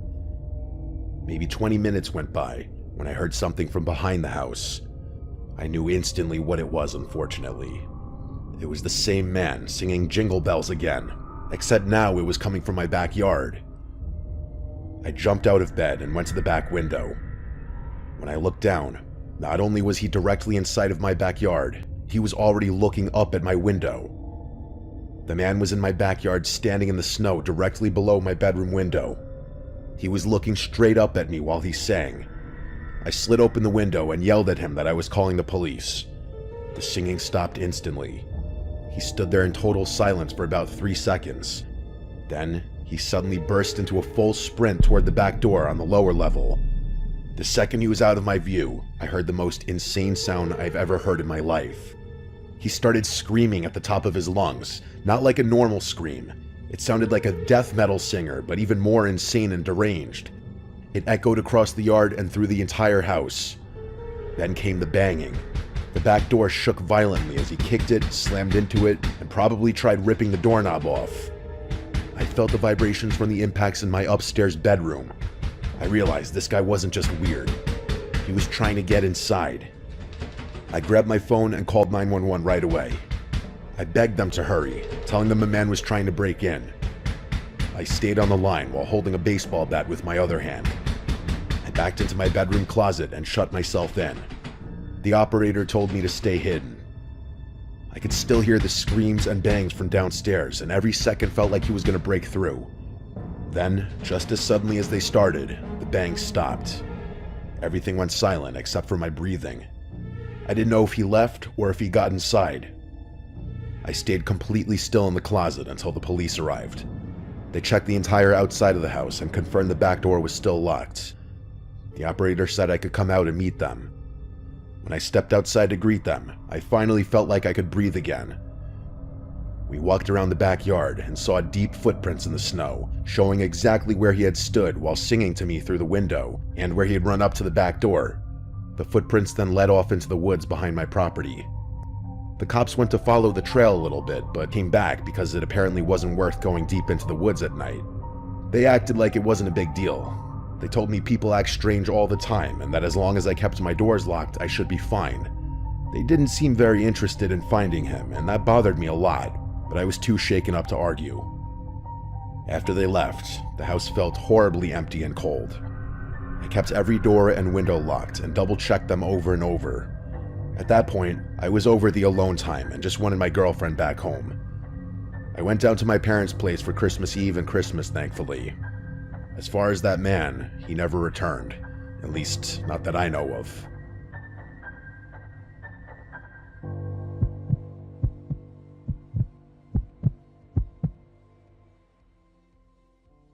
This story is about my Christmas experience from about 10 years ago. I was 6 years old, since my birthday was in November, and I had just finished celebrating. Now we were getting ready for the holiday. My birthday celebration happened on the same day as the famous Odell Beckham Jr. catch. I lived with Cowboys fans, but I was a Giants fan. I remember it being talked about for the rest of the night, and even during my birthday celebration. It was an eventful birthday week, and I'm surprised I remember all of this since I was only 6. I didn't understand football, but I understood that the catch was crazy, so I was just living in the moment and happy it was my birthday, like any other kid. For my birthday, I got tickets to the Mavs-Wizards NBA game on December 30th. I was a Cavaliers fan, but since we lived in DFU outside of Dallas, I knew a lot of Mavs fans, and I was a small fan myself, so I was grateful. It was going to be my first NBA game. Christmas Day was 5 days before, and I got a brand new Odell Beckham Jr. jersey and a Mavericks shirt and sweatshirt as I was becoming a sports fan. I had a great Christmas, but one of my Christmas gifts was another Mavs game, which was on December 27th against the Oklahoma City Thunder. I was so excited to go to both games. The day came and we went to the game. The Mavs won a close one, something like 112 to 105. It was crazy to see an event like that in an NBA arena for the first time. We left the game and drove home, which was maybe 45 minutes away from the American Airlines Center. The next couple of days were normal, but I was excited to go back to that amazing stadium and atmosphere. This time we went again. I didn't know it would be the last time I went for years. At the last game, we had nice seats, like 7 rows from the court and in the middle. But this time, we were maybe row 20 and in a corner area, so the experience was different. The game was going well, and I was enjoying it. The Mavs were killing them by like 20 to 30 points at halftime. Since I was a child, I wanted to roam around and get food and go to the bathroom by myself, but I was with my parents and only 6 years old. So my parents and I walked to get some food. We waited in line for maybe 20 minutes.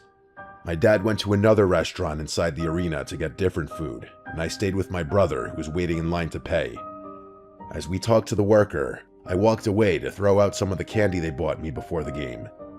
I walked to a trash can maybe 30 feet away. As I got there, this tall white man came up to me and asked, "Hey, are you lost?" I shook my head and didn't say anything. He said he didn't see my parents around and told me, "Let's go look," as he grabbed my hand and walked with me. I was just a kid, so I walked with him. He took me toward the nosebleeds and said we were going to the intercom so they could announce my name and find my parents. I said okay and kept walking. We got to the top and we waited for about 10 minutes. He waited until the coast was clear and then tried pushing me towards the emergency stairs or elevator. I don't remember exactly, but I do remember there was no one around. Then I remembered stranger danger, and the guilt and fear started sinking in. I realized I shouldn't go with this man. He didn't have any credentials. When he let go of my hand to go check his phone, I ran all the way back to the stands. As I ran, I saw him standing there with a small grin on his face. I couldn't find my parents, but I didn't care. I just wanted to be somewhere safe. I found my brother, who hadn't told my parents he lost me because he didn't want to get in trouble. He asked if I was okay, and I said yes, choosing not to say anything. The game ended and the Mavs won, but I didn't care. I just wanted to go home. As we exited, I was quiet. When we got in the car, I was also quiet. My parents seemed confused that I didn't seem energetic, but I told them I was tired. As we drove home, I almost fell asleep, but then a loud honk screeched behind us. It was so loud I almost screamed. I turned around, and there he was. The same man driving a truck with maybe 3 other men inside. I couldn't tell who they were, just silhouettes. My parents yelled at them from our car when they pulled up next to us, but the men just stared. I wanted to say something so badly, but for some reason I didn't. When we got home, I went right to sleep and passed out fast. In the middle of the night, I woke up with chills. I noticed a light flashing at my window. I looked out, expecting something innocent, Santa Claus or something, but instead saw that man standing out there, shining a flashlight into my bedroom window. I screamed and ran to my parents' room, telling them someone was at my window as if it were a first-story window. They rushed outside and searched for maybe 20 minutes. They didn't find anything, and since I was a kid, they didn't believe me. They said it must have been a shadow from a car, but I know what I saw. On New Year's Eve, a couple days later, we were staying up until midnight to watch the ball drop. We were about 5 or 6 minutes away from midnight when the doorbell rang. My parents answered it. I didn't pay attention until I heard the man's voice, and I was 100% sure it was him. I told my parents, but they didn't believe me. I told them at the game he brought me to the high level, and I ran away and escaped. But they still didn't believe me. They said it was just a man handing out lost dog flyers for his cousin's dog. The night went on, and I was fine. But then a year later, on New Year's Eve, there was a knock at my bedroom window. Keep in mind, I had forgotten about the situation. I got up and looked, and there was a piece of paper on the window that said, "This New Year, you'll meet me again." I gave my parents the note, and they filed a report, but they never heard anything back. Every couple of years, I get terrified of New Year's Eve, thinking that man will come back. I told my parents I never want to go back to an NBA game, saying it wasn't my thing. But now I'm 16, and it scares me that the man knows where I live. I'm considering going to the Cavs vs. Mavs game on January 2nd or 3rd, which would be my first game since then, but I'm not sure.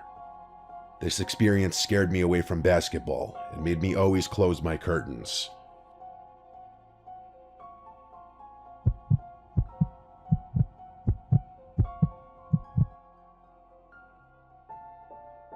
I remember this night way too clearly, and even now I think about how close my family came to something really terrible. It was early December, and we decided to drive up north into the mountains to cut down a real Christmas tree. It was something my wife Marianne and I always wanted to do, and our 7-year-old son Andrew was excited about it too. The weather was cold and cloudy, and the sky had that heavy look where it feels like snow is always about to fall again. To us, that added to the Christmas vibe. The whole ride up the winding roads made me feel like a kid again. It was a while since I'd done something this unique and in the Christmas spirit, and having Andrew so excited about it just brought me back to my youth. When we finally reached the remote area Marianne found online, There were no other cars around in the parking area. There were a bunch of light posts scattered around, so we weren't in pitch black darkness if you were wondering. That's why we picked the place. Still, we did bring flashlights. We parked by a small, unmarked path that led deeper into the trees. There was a lot of snow on the ground still from the snowfall we got a few days earlier, and up this high, the snow took even longer to melt. Andrew jumped out of the car right away and started throwing snowballs at us, so I started throwing them back. We were here to have fun, so of course I was going to try to make it as memorable as possible for Andrew. I grabbed our flashlights and the axe that I planned to use to chop down a tree. We walked up the narrow path with snow crunching under our boots. Andrew kept running ahead, stopping to point at trees he thought might be perfect. The deeper we went, the more the road behind us disappeared, and the only light came from the faint moon glowing behind the thick clouds. It was so quiet that I even asked Marianne and Andrew to stop for a second, just to really take it in. There was not a single sound, maybe a light breeze, that was it. To be honest, if I had been there alone, I'd have been slightly creeped out just off the silence and darkness alone. As we walked deeper onto the trail, we had to utilize the flashlights we brought, all three of us. Andrew was having a lot of fun with the flashlight until the light from the parking lot was no longer visible, and it was now basically total darkness outside of the flashlights. He started to get a little nervous evidently because he asked how far we were going to go, and he made a comment on the darkness.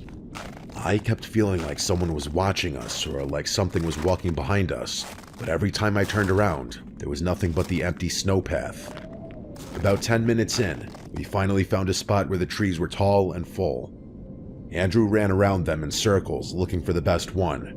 Marianne stayed closer to me and whispered that she wanted to pick a tree fast because she had a weird feeling too. I got exactly what she meant. This was a lot creepier than I had imagined. Right then, I heard soft crunching behind us. It wasn't any of us, nor was it an animal. It sounded like boots crunching the snow, but very slowly, sneaking-like. When I turned around, I saw a man in dark clothes, standing about 20 feet back on the path. He wasn't dressed for the weather. His hands were bare and red from the cold. His jacket looked more like a windbreaker. His face looked pale and stiff, like he'd been out in the cold for way too long. Marianne grabbed Andrew's arm to pull him closer. When the man noticed we were looking at him, he suddenly smiled in an off-putting way and stepped closer. He asked if we were looking for a Christmas tree. His voice breaking the already unsettling silence was uncomfortable. His voice was deep and kind of soft. Before I could say anything, Andrew answered yes, excited again, and I felt a jolt of panic because I didn't want this man knowing anything about us. Marianne quickly told him no, that we were just walking. The man stepped closer again, and the way he moved made every hair on my arm stand up. He told us not to worry because he wasn't a park ranger. He said it like he could tell exactly why we lied, because admittedly, what we were doing was super illegal. I didn't want to talk to him at all. Something was wrong with him. He looked hungry or desperate or like he hadn't slept in days. I guess, for lack of a better word, he looked homeless. I told Marianne we should head back to the car, and she nodded, gripping Andrew's jacket. When we started walking past the man, he stood by, smiling and watching, giving slight nods as if to say goodbye as we walked. Andrew kept turning around, asking if the man was following, and we told him to stay facing forward. Every time I looked back, the man was a little bit closer than before, even though I didn't hear him speed up. I whispered to Marianne that when we reached the main road, we had to run to the car. She held Andrew's hand tighter and nodded without looking back. The man's steps stayed behind us the whole time, dragging a little like his boots were too big or too heavy. Once we got close enough to see the gap in the trees where the car was parked, I told them to go. Marianne lifted Andrew and ran as fast as she could. The only reason I felt even remotely safe was because of the axe in my hand, but I'm not a violent person and I've never had to resort to violence in my entire life. I turned around to block the path behind us for even just a second. The man had stopped walking and was just staring at me, and he put his hands up halfway, still smiling, and then he said, "I mean no harm. Why don't you get back to your truck now?" And I felt my heart skip a beat as he said this. He said truck, like he knew we came in a pickup truck. I replied back simply that we don't want any trouble. Then I turned and started hurrying back down to the lot. But halfway there, Marianne screamed my name, sounding panicked. Oh no, I thought. When I got to the truck, she showed me that both right side tires were punctured. I didn't have time to examine it for long to realize it was him. I told Marianne to call 911 immediately, but she struggled to find service at first. She walked around the snowy lot for a bit until there was reception. She never strayed too far away. I had Andrew wait in the truck, who was now clearly concerned as he watched Marianne and I freaking out. He was old enough to know something bad was happening. Marianne seemed to be having a hard time on the phone, so I took it and explained our location and that we felt threatened by a random man in the woods who may have potentially been responsible for the tires. Given the potentially unstable individual in the vicinity, and the fact that we had a child with us, police were taking this very seriously and told me to keep my family locked in the truck until police arrive and that a tow truck will be sent as well. I was instructed to keep the operator on the line while we waited, but eventually the line started getting choppy, cutting out at moments because of the poor reception. Then Marianne suddenly screamed in my ear to look and pointed towards the tree line by the path we were on. There were multiple people standing just beyond the tree line. I counted at least 3. They looked like shadows from where we were, which made the sight even more terrifying.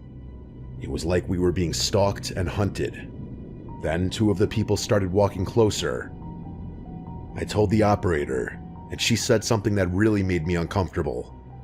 She asked if I had any kinds of weapons, and when I said I had the axe, she implied that if it came down to it, to use it to defend my family. By this point, Andrew was crying, and Marianne tried to calm him down. I told the operator that 2 of the figures were still walking toward the truck. They weren't running or yelling or anything. They just walked very slowly, like they knew we weren't going anywhere. The 3rd figure strangely disappeared, likely back deeper into the woods away from the light. The operator told me the police were close, but I had no idea if that meant 2 minutes or 10. I kept looking back and forth between the tree line and the road in the distance, praying to see flashing lights. I tried to talk to the operator again, but the call dropped. The second it cut off, everything felt 100 times worse. I locked the doors again, even though they were already locked. I kept my hand on the axe, gripping it so hard my knuckles hurt. As the 2 people were now within range of hearing them speak, we could hear them saying, "We're here to help," as they waved their hands in the air. We didn't recognize either of them to be that guy from earlier. "Do you think they're park rangers?" Marianne asked, and I said firmly, "Not a chance." But perhaps I said it too loud because Andrew just started crying even more, which Marianne had to try extra hard to console him. These 2 people approaching were dressed similarly to that first guy, aka way underdressed, and their clothes looked worn out, almost dirty, and they didn't seem bothered by the cold at all. But then, seemingly randomly, the 2 of them turned around and started running back in the direction they had come from. We didn't know why just yet, but it was soon clear. Never have we been so ecstatic to hear the sound of police sirens. It was getting louder fast, and eventually we saw the flashing lights coming from down the road. Coming pretty fast, actually. The police SUV entered the lot with its spotlight on, and it instantly shined in our direction. I flashed my lights to try to get the cop in the car to see the men running back into the woods. At this point, though, they were already nearly gone. But their footprints weren't. Once the SUV was next to us, 2 officers jumped out immediately with flashlights drawn, and I got out to basically get on my knees thanking them. I pointed in the direction the men ran. I said they disappeared into the trees like they had rehearsed where to go. The police told us to stay inside the truck while they searched, and more units showed up within minutes. 1 officer stayed with us. Andrew was no longer scared, but rather once again excited at the commotion and the sight of police officers. After a long search, the police came back and told us what I already knew they were going to say. They didn't find anyone, just tracks in the snow that went deep into the woods and eventually spread out in different directions. They didn't know if the people lived somewhere out there or if they were part of some kind of camp deeper in the mountains. They said sometimes drifters or squatters stay hidden in remote areas during the winter. The tow truck eventually arrived, and the police stayed around us the entire time until our truck was loaded up. We had to sit in the back of a patrol car to stay warm while they finished everything. No one really said much. Marianne held Andrew in her lap, and I just stared out the window, watching the dark tree lines, half expecting to see someone standing there again. On the ride back home, none of us talked. It was like all of us were afraid that saying anything out loud would make it real again. We didn't try to cut down a Christmas tree ever again. We didn't even go back to that mountain area. Even now, 10 years later, I refuse to go anywhere near it. To this day, what scares me the most is the thought that they had been watching us long before we even noticed them. They saw us arrive in that parking lot because they knew to strand us by slashing my tires, and they were waiting for us to go deep enough into the trees so we wouldn't make it back to the truck. We were lucky we trusted our instincts enough and decided to leave for the truck almost right away. We were also lucky I was holding an axe, which may have dissuaded them from doing something crazy. I don't like thinking about how close we came to potentially never going home.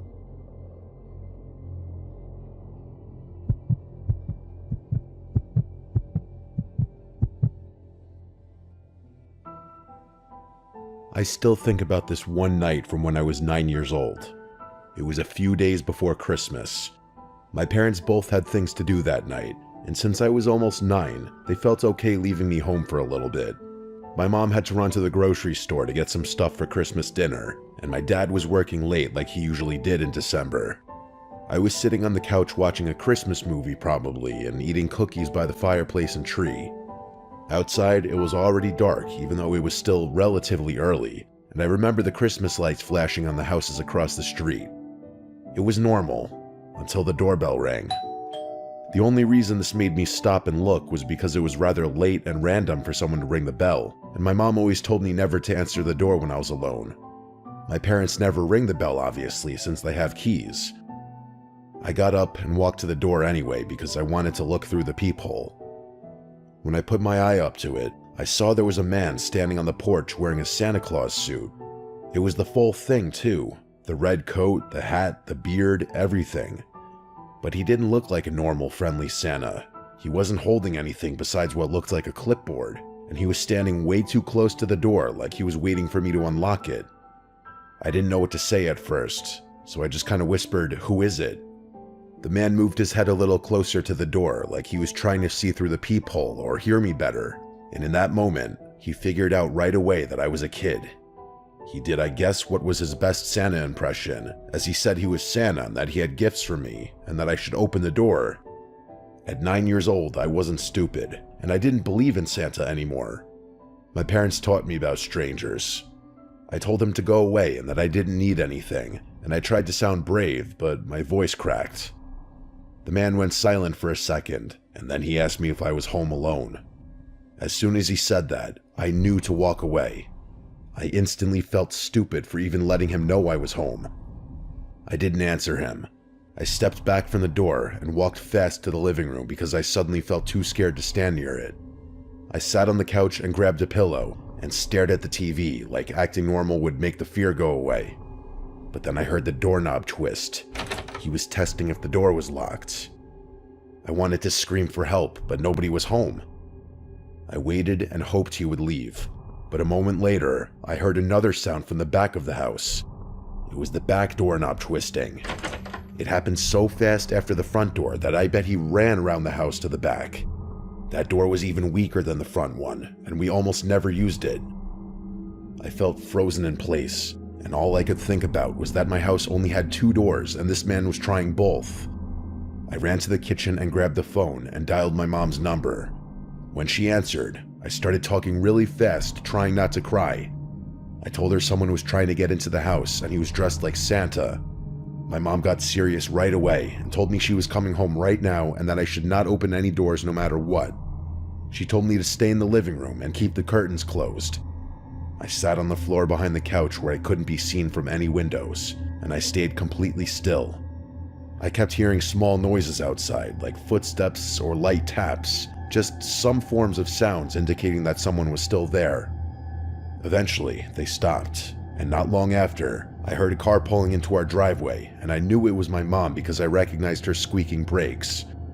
I stayed where I was until I heard the front door unlock and slam open. My mom came in breathing hard and holding 2 grocery bags. She locked the door behind her and yelled out for me, and I ran to her right away. She hugged me and then told me she had just seen a man dressed as Santa walking down our street.